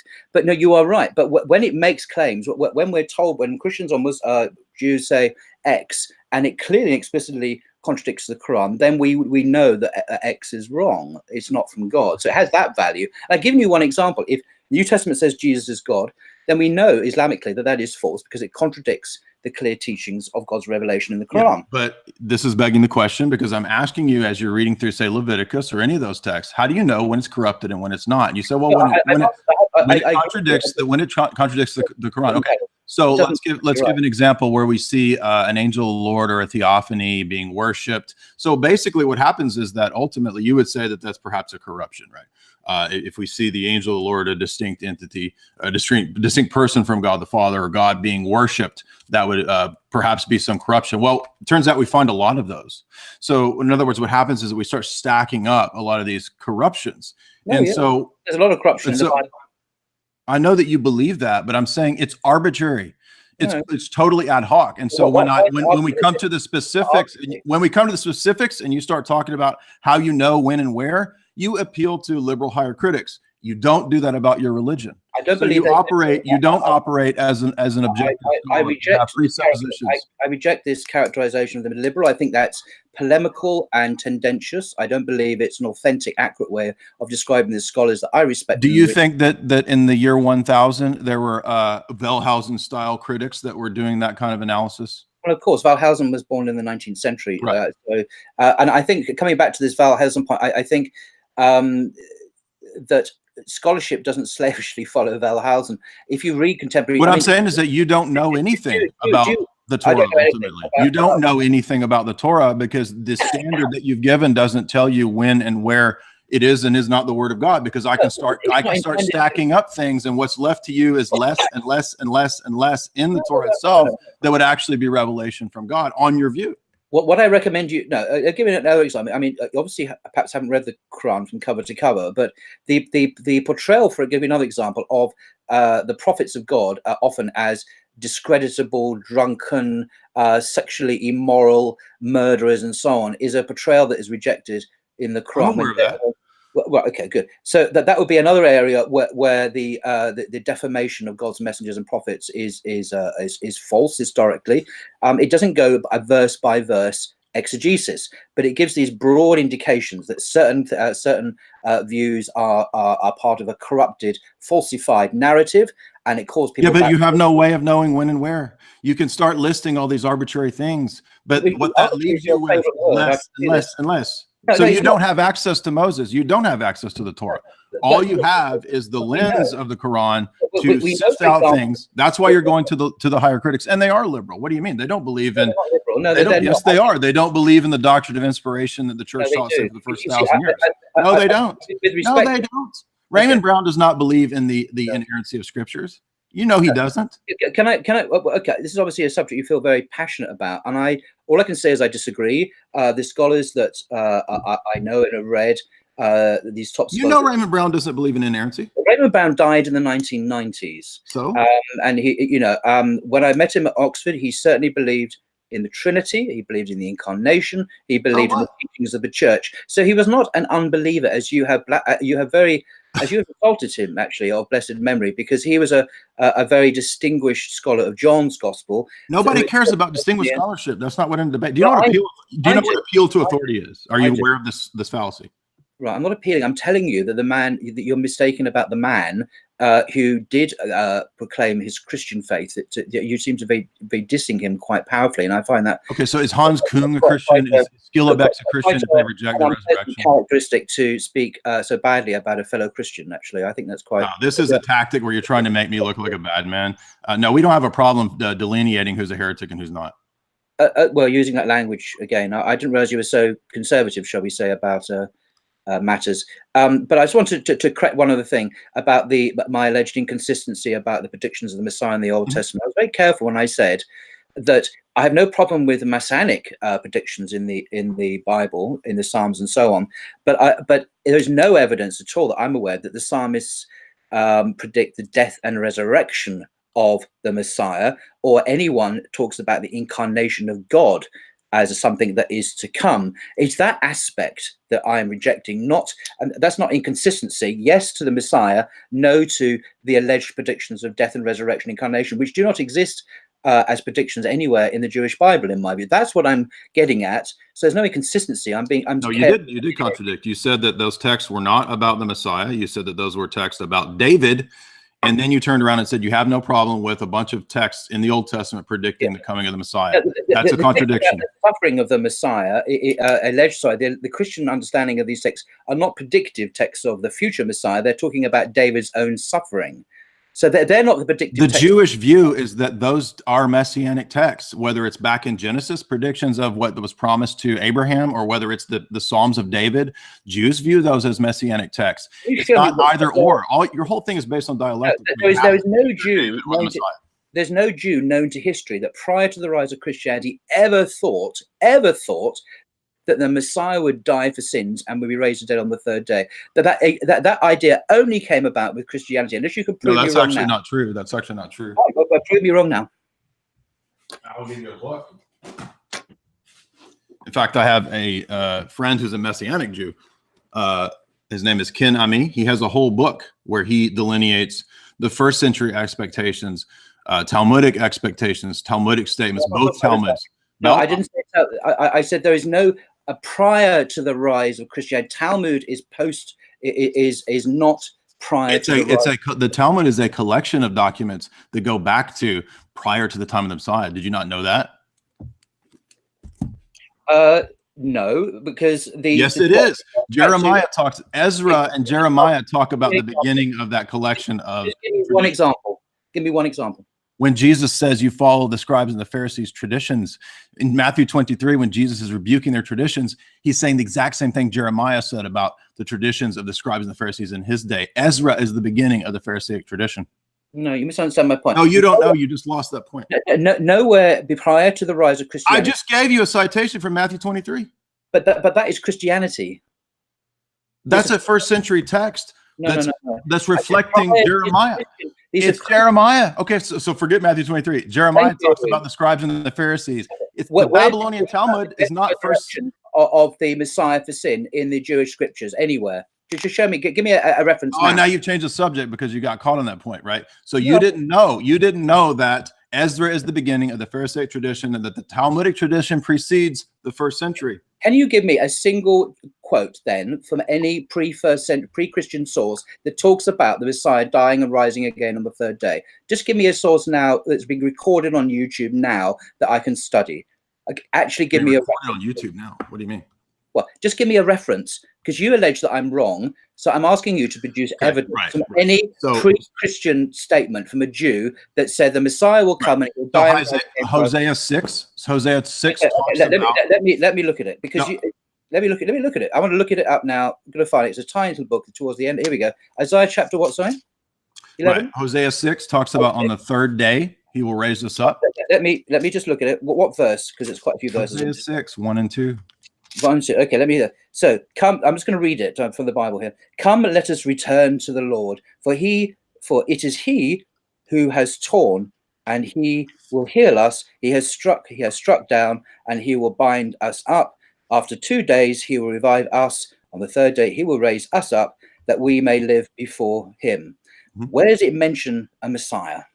That's a messianic prophecy. The whole book is a messianic prophecy. Where's it mentioned? Now, you don't understand the Old Testament. You don't understand that those are all predictions of the coming of the Messiah. Guess what? The Jews view that as the Jews view those texts as messianic.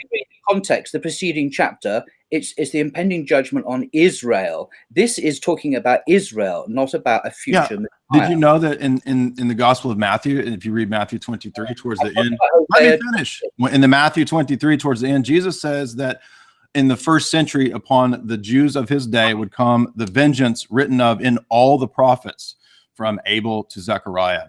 So all of those descriptions that are about the destruction of Israel, the first temple when it was destroyed by the Babylonians, that's a type of the destruction of the temple in 70 AD. And the New Testament makes that abundantly clear. Jesus is saying that in these texts, and by the way, in Luke 24, Jesus says that all of these Old Testament predictions are about him.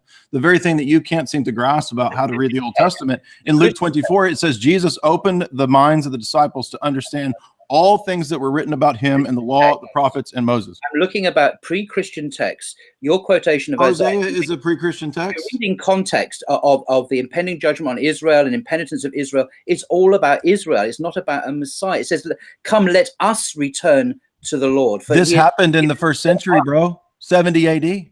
No. Hosea was a Jewish prophet long before Jesus. You know what typology is? Do you understand this? Right. So this is not about prophecy. This is not a prophecy of Jesus. I'm sorry. It does not pass the test of historical credibility. You don't make that test. Well, I'm reading it in context. It's exegesis. I'm just going honest exegesis. No, even Jewish exegesis of their text understands a double sense. They understand that prophecies, for example, Daniel says that, Daniel says that in his day, he read the writings of Jeremiah and the Babylonian captivity to understand what would be mirrored in his day. So the texts themselves in the Old Testament teach typology. They teach that they are mirrored in future fulfillments.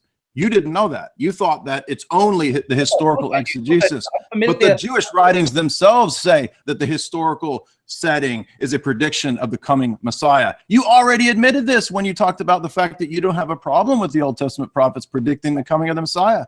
So look how arbitrary this is. You're all over the place. There's higher critics over here, higher criticism over here, and it's fake. But over here, I will arbitrarily take all of the prophets and what they say. It's completely all over the place, arbitrary. I respond to this. It's not arbitrary to notice in its historical context that Hosea 6 is not talking about a future person, but about Israel. I didn't deny the historical context. I said it was a type. You do not understand the types are historical that are fulfilled later? Mention death and resurrection in there. Can I refer you don't get to set the standard of what the litmus test is of how to determine, like, it has to say this in the passage, right? I already refuted this earlier. When I pointed out, look, does Abraham talk about the Mosaic law? That's like saying, well, since Abraham doesn't say that there will be a Mosaic law, I don't accept anything after the time of Abraham. That's a ridiculous argument. If I refer to the Jewish study Bible by the world's top Jewish scholars, and we look at Hosea chapter 6, would you be interested to know what they say about this passage? I have the Jewish study Bible. I've read it. I know that they don't believe that all of those texts are talking about the Messiah. But even the Messianic texts where they do think it's Messianic. No, these are expert Jews talking about their own scriptures. It doesn't matter. All you do is appeal to unbelievers, bro. These are not unbelievers. They believe. Jews are unbelievers. They don't believe in Christianity. Are you not interested in what they have to say about this passage? I know what the Jewish exegesis of that passage is. Oh, well, I know that they don't believe it's messianic. I was making the point that in other texts, like the Davidic texts, they are saying it's messianic, which you said no. Remember, we talked about the death and resurrection being predicted as claimed by Paul in the Old Testament. This is the first passage you've given me, and it doesn't, to be honest, pass the test of credibility. You don't make that test. You don't make that test. You and unbelieving people don't set up what the test is. Jews are not unbelieving. You don't have the authority to do that. Who does? The Orthodox Church. The church, correct? Because it's a self. I'm not a Christian. I don't believe in your church. I know you don't. So if I'm looking at objective exegesis, there's no objective exegesis. There is. No, there's not. Explain to you. You don't believe there is. Jay, can I explain to you what I think objective exegesis is? No, just let me speak for a second. You cited Thomas Kuhn in Paradigms. You know that we read things through a paradigm, so you know there's not objective exegesis. Let me speak, Jay. Okay, so let me explain. Did you cite Thomas Kuhn in your debate on Paradigms? Right. Will you let me speak? Did you cite Thomas Kuhn on Paradigms in your debate, admitting that there aren't purely objective exegeses? Will you let me speak, Jay, or you're going to shut me down again? Thomas Kuhn was talking about the structure. The name of his book is called The Structure of Scientific Revolutions. I know what it is. Hang on a second. I know you know it all, but let me explain anyway.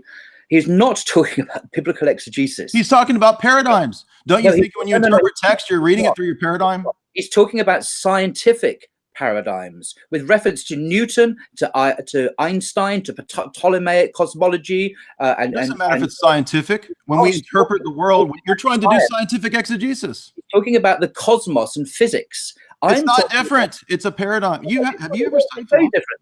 He's an expert. He was professor at Chicago University of Science. So what? You're trying to do scientific exegesis. Now, if I may speak about this passage, please, and tell you what I think objective exegesis is.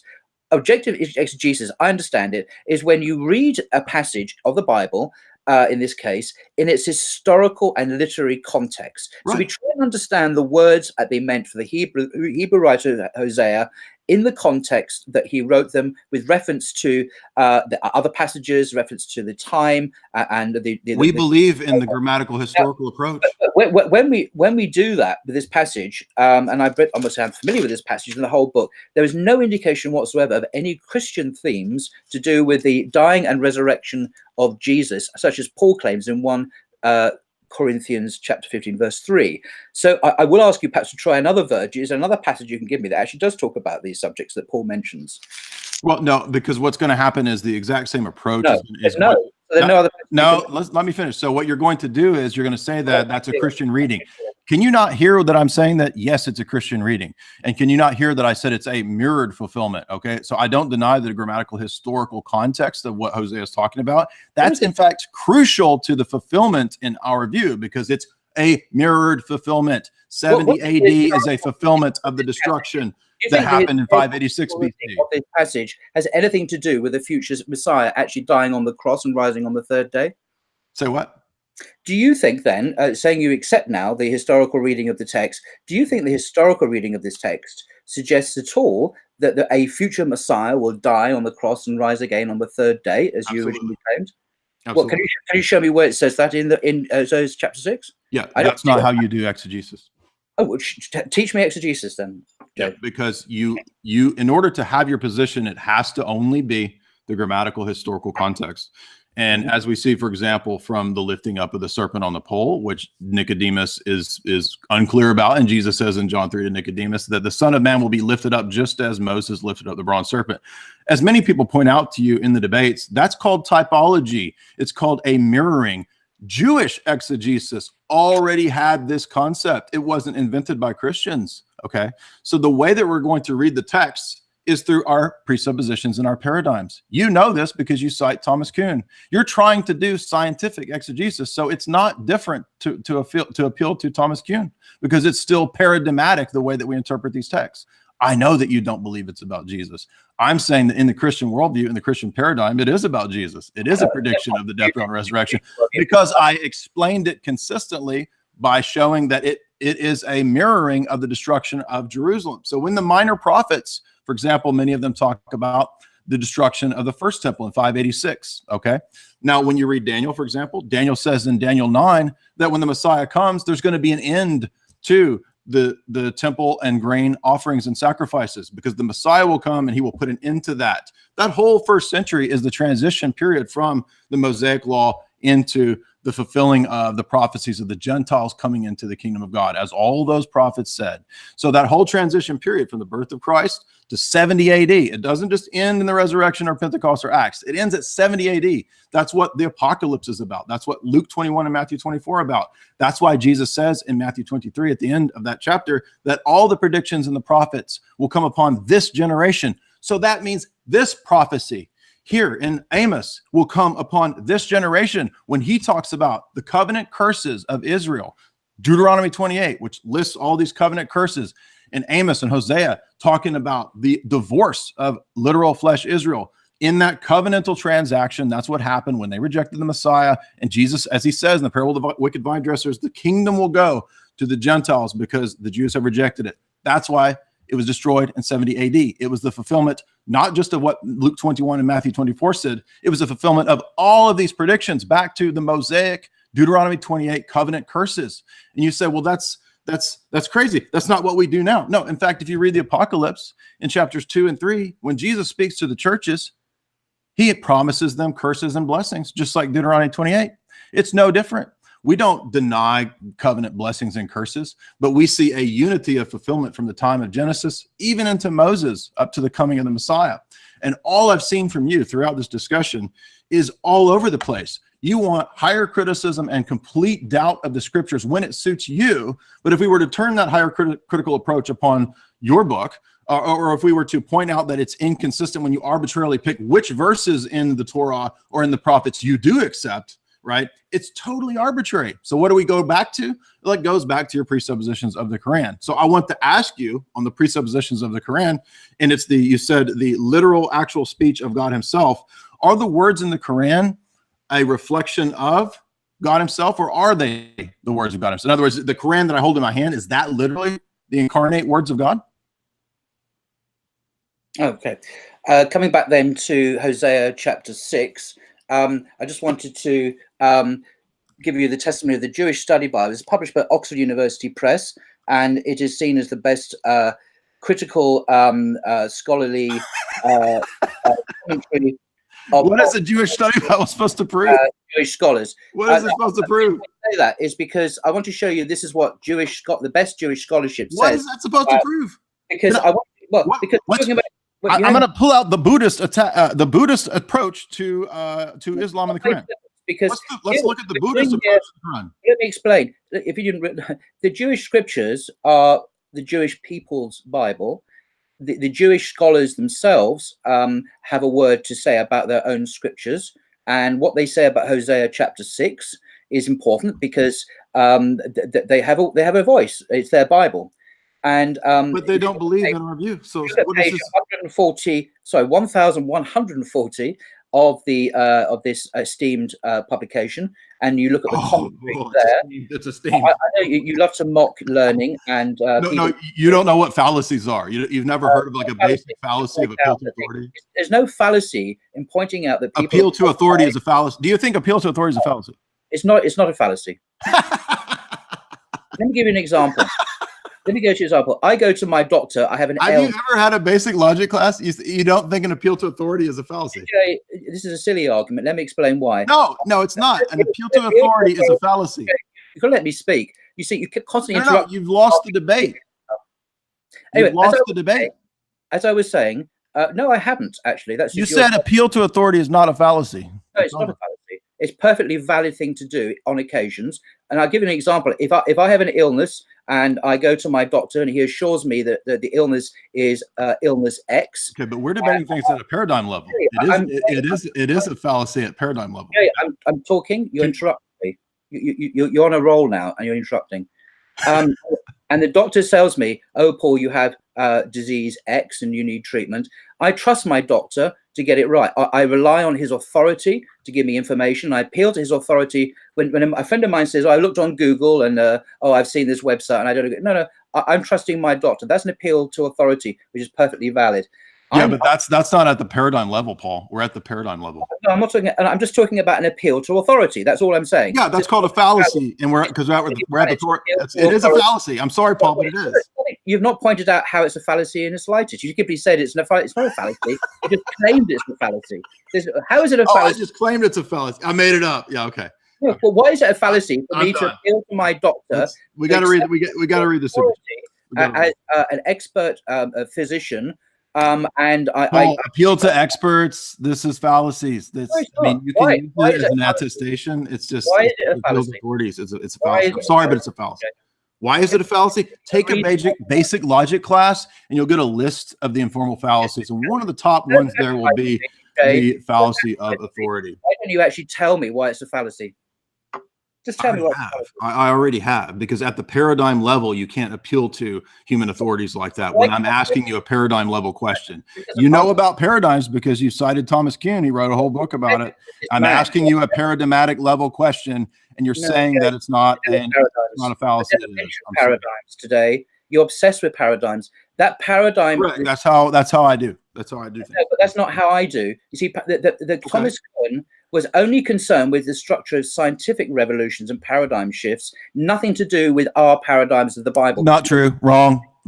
You're trying to do scientific. You said you're doing scientific exegesis. You said you're doing scientific exegesis. It's the exact same thing.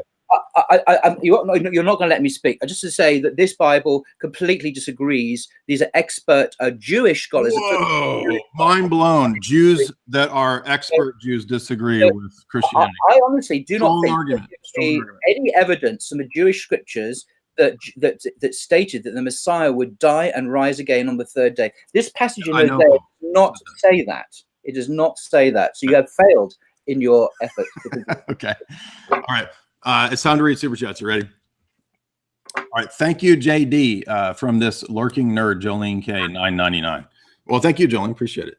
Brandon Johnson, $1. Thank you, Brandon. Nikephorus Focus, $5. Thank you very much, Nikephorus. Appreciate that. Frosty the Bear. By the way, if you want to add the Super Chats, now's the time. Frosty the Bear, $5. Jesus fulfilled every prophecy of his coming as told in the Torah and the prophets. How can that be denied? I agree with that. That was one of the arguments. Paul, you can respond to that. I deny it. Should I give an example where it's denied? Go ahead. Okay. There's a passage in Matthew's Gospel where Matthew says that he fulfilled a prophecy, that he will be called a Nazarene. I'm not aware of any prophecy like this anywhere in the Bible. Perhaps you can tell me where it is. Right. Well, there are traditions. We, as you are aware, the Roman Catholic view and the Orthodox view agrees that there's oral tradition. Oral tradition doesn't just apply to the apostolic deposit. There's also oral traditions that Jesus appealed to many times in the Gospels. And as I mentioned earlier, Jeremiah speaks of the Pharisaic tradition.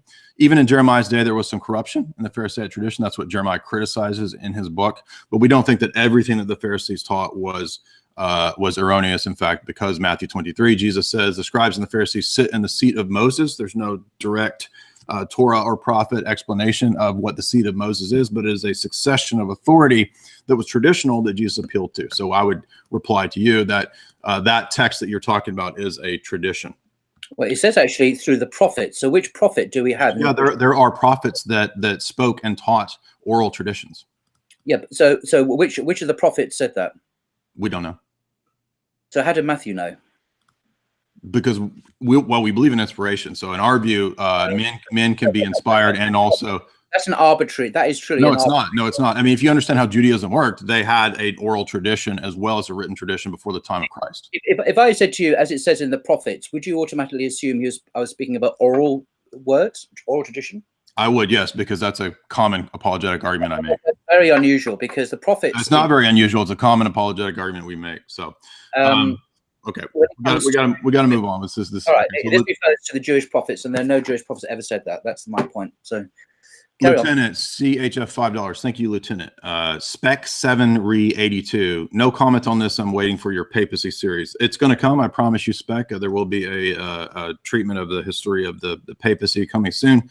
John Holloway, $5. What would you say are the key differences between Christian just warfare and Islamic just warfare, or an Orthodox theocratic view versus an Islamic view? I'll state briefly my take on that, and I'll let Paul say. I would say that if you look at the history of Orthodox kingdoms, the Byzantine Empire, you would see at least attempts, and obviously this wasn't always done correctly or ideally, but there's typically the attempts to have biblical principles applied even to warfare. So there's a book by McGuckin, the Ascent of Christian Law, where he kind of traces the history of canon law and how it influenced Byzantium.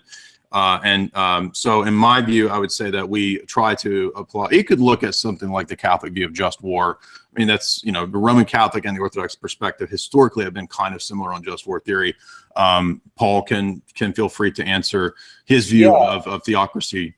There is a just war. There are clear boundaries and limitations on fighting. Jihad, military jihad, it has to be done for proportionately. You can't target women, children, babies, monks, and priests. This is explicitly said in the teaching of Muhammad. That's why ISIS is so un-Islamic, it's so barbaric, and it's atrocities. It's nothing to do with Islam. However, the Bible, unfortunately, is very different. Unfortunately, it advocates genocide. In 1 Samuel 15, God is portrayed as someone who commands the killing of women, children, babies, donkeys, camels. There is no just war in the Bible. It's unrestricted genocide and slaughter on an industrial scale. And I'm afraid if you want just war, you're not going to find it in the Bible, but you will find it in Islam. Okay, for a fuller treatment of my response to the things that Paul just said, I do have 2 talks. If you listen to my traditional philosophy and metaphysics series, I actually cover the just war and the text that he said, talk about those were specific instances where God commanded Israel to do those things. So I treat that in more detail. All right, so we move on to Boney M, $2. Thank you, Boney M. Lieutenant CHF $5. ISLAMED. I'm not sure what that means. NC Red $1.99. Modern Crusade win. No time for crusades. We're not gonna. That's not the way things work now. Mark Brown $2. Well done defending divinity of Jesus. Thank you. Wu Lad $2. He has not responded to the divine simplicity criticism. No, I don't think that he did. Do you have any response to the criticism I made of the fact that if God's unicity is an absolute viewed in an absolute sense, that his act of creating the world is also synonymous with his essence, which is eternal, that would mean that creation is eternal? No, I don't follow the logic of that at all. God in Islam is someone who is absolute. He's the eternal, uncaused cause of all that is, the universe, the space-time continuum, etc. He is eternally the creator. He's eternally loving. He's eternally, all his attributes are eternal. Is he's eternally the creator? Yes, of course. God doesn't, unlike in Christianity where God changes, he becomes a man, he dies, and so on. God being eternal does not change. He's always, it doesn't mean he's always creating, but he's always the creator. And obviously the creation. How is he a creator if he's not always creating? Because he has the attributes of being a creator. That's what it means. That's what the word creator means. He has the attributes of being a creator. How is he an eternal creator when he wasn't creating?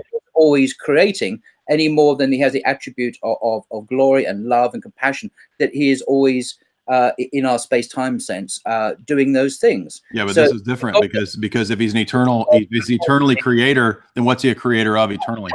Well, this is why the attributes break down, and in your view, they're meaningless. The universe is contingent. It's not necessary. That's not an answer. That's not what I asked you. Well, it's my answer. You may not like it. It's my answer. And therefore, there was a time when the universe didn't exist. Now, God didn't. So then God's not always creator. God didn't change and become something he wasn't before, because God is perfect. Then he's an eternal creator. But in Christianity, you just refuted yourself. You believe God died, and God does not die. God is immortal. The Bible says that. Jesus himself underwent death. No, you don't know what we believe. He underwent death in his humanity. The Son of God did not die. No. So the divinity of God didn't die. Correct. So you believe it's impossible. It's impossible. You believe in a human sacrifice that saves you. When a human sacrifice, again, is not a notion worthy of God, I'm afraid. But you only determine what is worthy of God, or a notion worthy of God, within the paradigm of the belief system itself. So you're using an extra systemic. Actually, I'm using the paradigm of the Bible. Because God required sacrifices as a type. My paradigm is the Jewish Bible and what it says about human sacrifice. That doesn't matter because we're not Jews. So the paradigm of the Jewish Bible is not an argument against us. The New Testament is a book written by people. I know, yeah, and it's not. That's arbitrary, right? So was the Mosaic Law written by people? I don't think he was right. I don't think the Apostle was the Mosaic Law written by people. That he was writing scripture when he penned Philippians. You're arbitrary, Paul. It's arbitrary. No, that's just a word you're throwing out. Do you think Paul realized he was writing Holy Scripture when he wrote 1 Corinthians? Absolutely, yes. No, but you see, he didn't, because he denied in 1 Corinthians chapter 7, verse 12, that what he was saying was from God. No, that's an example. That's an example. Look, listen, if you go to an Orthodox liturgy, you will see a reverence of the text in different levels. So, for example, I'm not talking about Orthodox. You're not going to listen to my explanation. So let's move on. Lawrence Balanek, $2. Woo Lad, the lad spent. Okay, thank you. Appreciate that. Nick Carefus Focus again, $5. Thank you. Unrelated question. Do you have a favorite book dealing with the spiritual or ascetic life outside of the Bible? Well, of course, the Philokalia is good, but I would say I usually go to my prayer book. So if you don't have an Orthodox prayer book, I would recommend having one of those. Lieutenant CHF, $2. Your shirt is haram, Paul. Robino, £2. Chad J versus Virgin Muslim. I'm not going to read the other comments there, so they might get us in trouble. Silver Nazgul, $5. Starting with Jay, can you go into the presuppositions of nature and person, especially with regard to the hour? Why have you forsaken me? Yes, we don't believe that Jesus is expressing in an Aryan or human sense that he was forgotten of God. He's quoting the Psalms. He's quoting David's experience of feeling death, which shows that in the gospel and Jesus' perspective, every time the Old Testament and the Psalms are cited, they're cited Christologically. So this is something that Paul and I would disagree with. I don't think he understands that if you do a study of all of the texts in the New Testament where they cite the Old Testament, you will see that almost all the time it's interpreted Christologically. I know Paul rejects that, but what I'm saying is that I agree. It's called eisegesis. Eisegesis. I agree. It's happening. I agree. Yeah, but okay. Again, that's why we went to paradigms, because in order to judge when something's eisegesis and when something's not, right, we have to, you are assuming that there's a neutral critical stance, and I'm telling you that there's not. I asked you multiple times how you determine your neutral critical stance, and you restated what a grammatical neutral historical stance is, and I'm saying that doesn't exist. You admit that it doesn't exist because you know about Thomas Kuhn.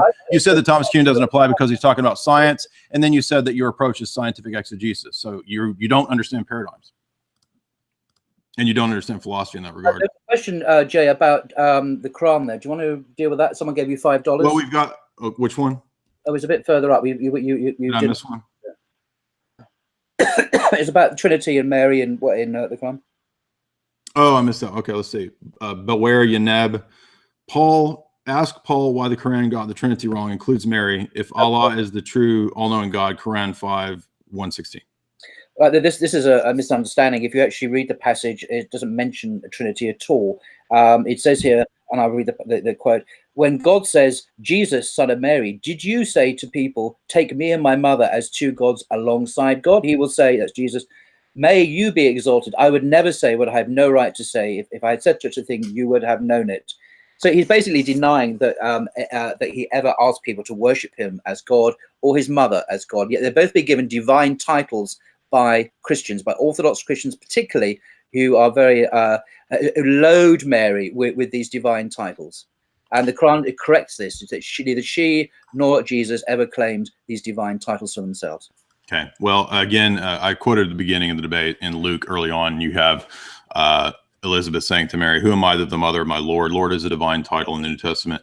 No. It means teacher. It means and the title mother of God does not mean she caused his divinity. All it means is that she was the means by, all it means is that she was the means by which the Son of God was born.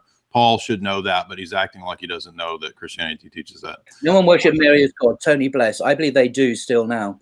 Most Mary is not God. Okay, nobody believes that. She is treated as a de facto deity. Okay, well, I mean, one of the areas where I'm a specialist is in the question of Saint Cyril and Ephesus, and the term "Mother of God" does not mean that she caused his divinity. So I'm telling you that that's what we believe. What about spouse of the Holy Spirit? What do you think about that title given to Mary? We're not Roman Catholics, so no, but Roman Catholics call Mary. Yeah, I'm not here to debate Roman Catholicism. So no, I'm saying the biggest church in the world calls I'm Mary. not here to defend that.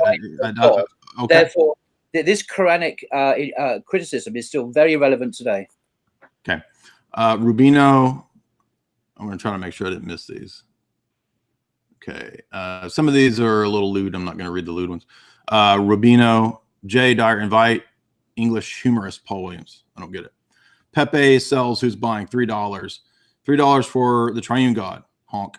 Lawrence Ballanag, $2. Thank you, Lawrence. Tanner Terry, $20. Wow. Tanner Terry says, Paul, I'm an expert when it comes to programming. Computers can materialize a unicorn. I'm an expert, therefore it must be true that computers can materialize unicorns. That's why this is a fallacy. That's a very silly thing to say. Well, I think he's illustrating why that's a fallacy. I don't see what anything to do with what I've said about Jesus or God or the Quran. I don't see a connection. Okay. Lieutenant, CHF $5. How can Paul say that messianic prophecies in the Psalms might refer to Jesus, but also at the same time that believe that the promise to Hagar talks about Muhammad? Well, that's two completely different things. There are messianic prophecies which do not refer ever in the Bible to a Messiah being God or dying for sins or dying for any of the sins of the world. This is a Christian story. It's a Christian myth. It's not believed by any Jews prior to the rise of Christianity. And therefore, I see no reason to believe it myself. It's not taught by the Quran. Okay. Dyer, Wise, $5. I just attended my first Orthodox service and I loved it. Thank you, Jay. Well, thank you, Dyer. Hope you continue seeking out the truth in that regard. What does AC €5? What does Paul think about? We're not going to read the ones I can't read out loud. Mark Brown, $2. Ask Paul how logos fits into the current. Well, let me ask you this a couple. I'll rephrase this. What about the common objections that you hear, kind of the low level opprobrium, about the bad things in Muhammad's life, which I'm not going to say public because of the YouTube, strictures. I'm not going to say certain things, or about the way the Quran talks about the logos. What would you say about those things, Paul? Well, so I don't know what. Sorry, can you give me a passage to? This is too vague. Well, what I'm saying is that sometimes people will criticize the moral, we'll say, lifestyle of the Prophet. Give me an example, because I don't see there's an. Well, I'll let the person who gave the question, they can add their example. I'm not sensitive about this, Jay. So I'm not going to. No, but I'm concerned about the way YouTube works with questions and censorship. That's all. Oh, I see. No, that's a good point, actually, Jay. No, in that case. Yes. Yeah, so we'll ask the next one. Mark says, Paul, how does logos fit into the Quran? Logos is a Greek term meaning reason or thought. I'm not aware that term is used as such in the Quran. Tanner Terry, $5. Paul, Quran. Well, we already had that.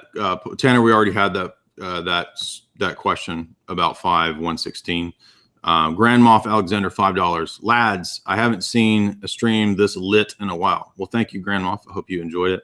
Jack Hinney, Al Masi Kam. I don't know Arabic. What is that? Do you know what that means? Al Masi Kam Kam. Sorry, I don't know where that. Where is it?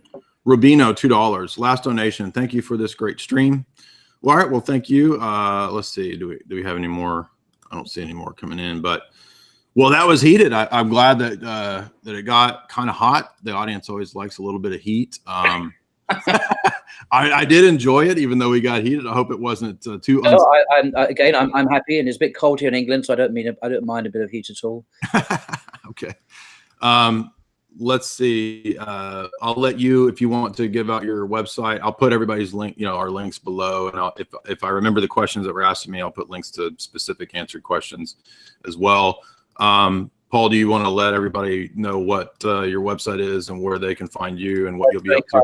Yeah, it's called Blogging Theology 2, Blogging Theology, the number 2.com, bloggingtheology2.com. And it's a forum, a safe space where Christians and Muslims and others can debate and discuss articles.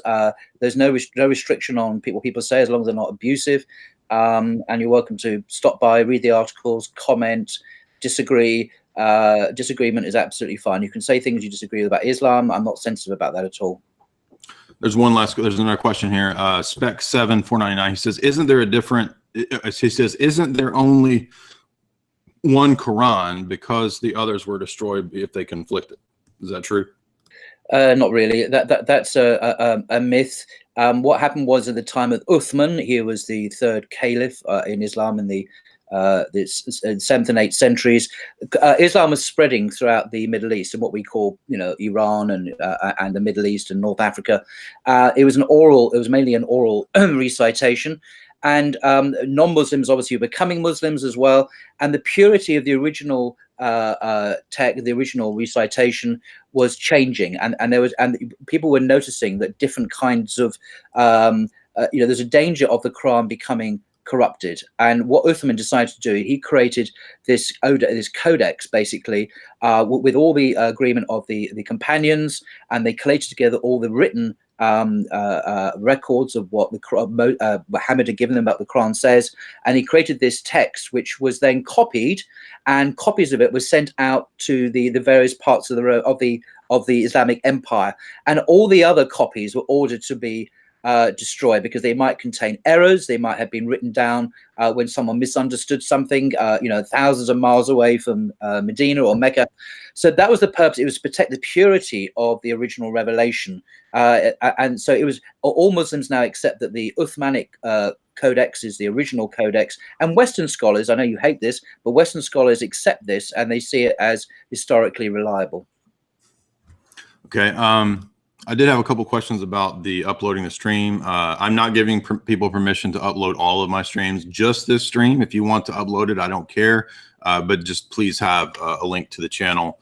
And we got another question here. Eric Jernberg at $10. Jay, can you read Isaiah 53 and other biblical passages about the coming of the Messiah and his divinity?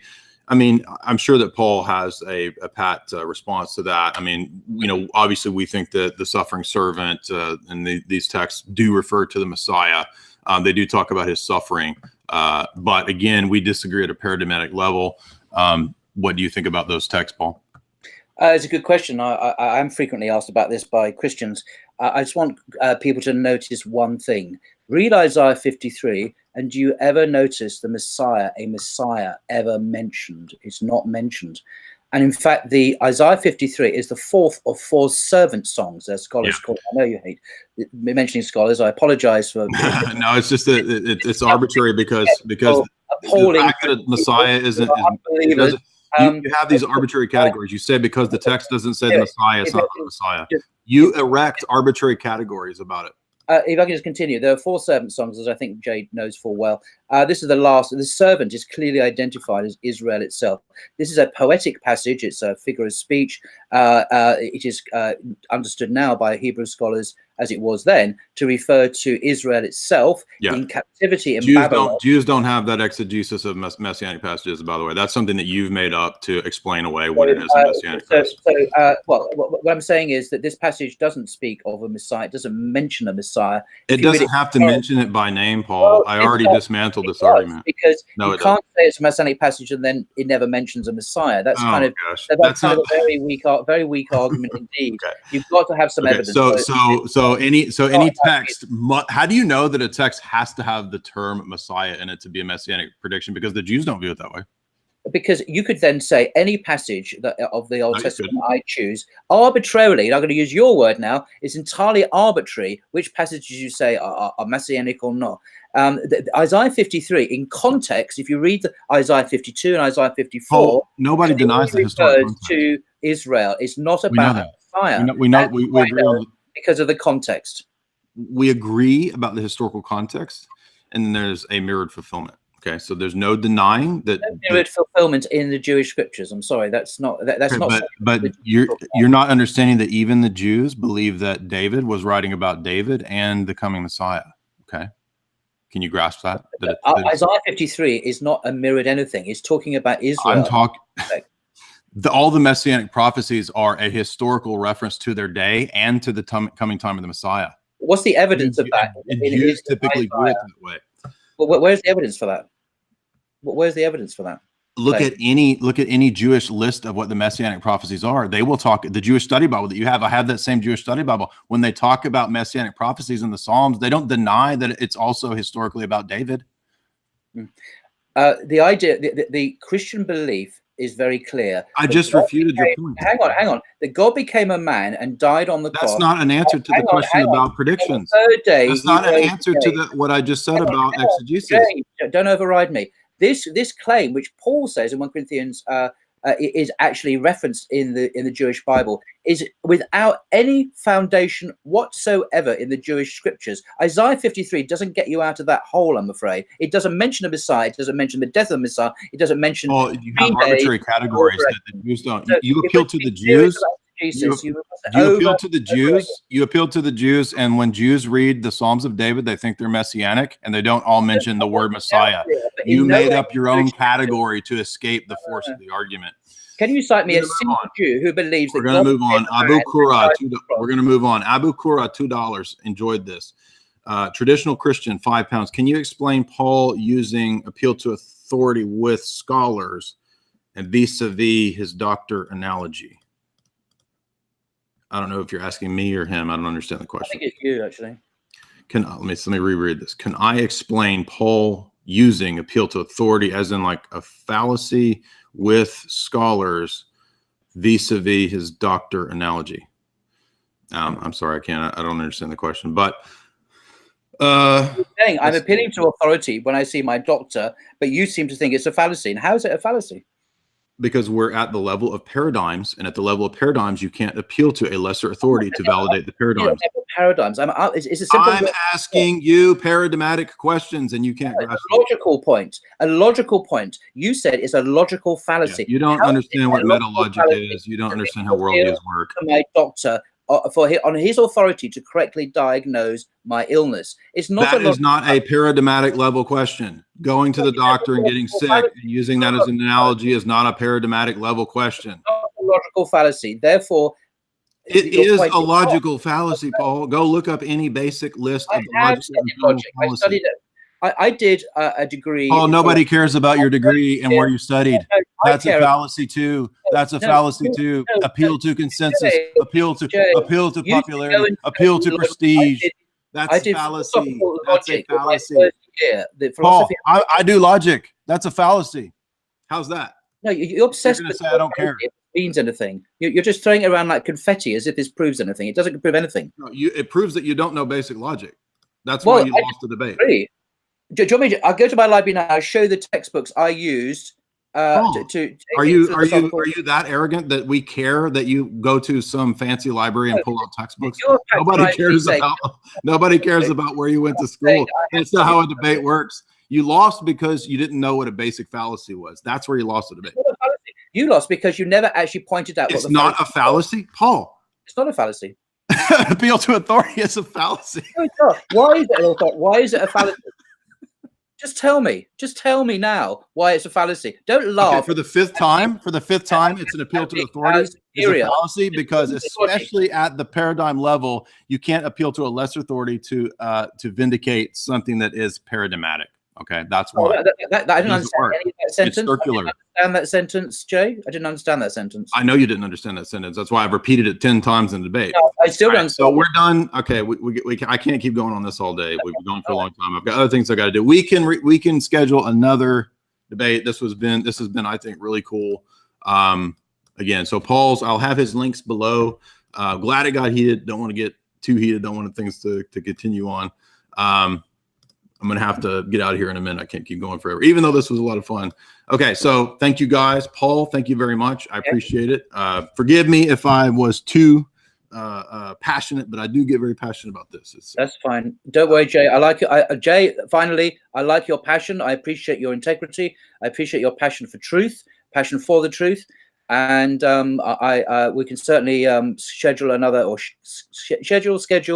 another event at some time in the future. All right. And yeah, maybe we'll pick a different sort of more specified topic so we're not kind of doing everything. Maybe that's a very good point. I would like to narrow this down because it's a broad brush thing, and I'm thinking, oh my god, there's 10 points I've got to that's too much. Well, me too. I've got a whole bunch of notes, but we do have one last question here. All right, so Mr. Williams, can you talk to a monk to guide you to cleanse your noose, to find God in your heart, and then debate?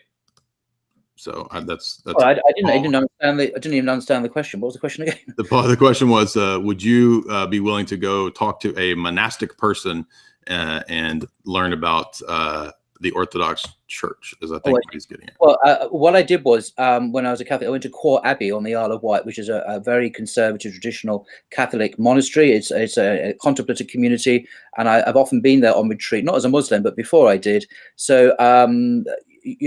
I like monasteries. I like the monastic life.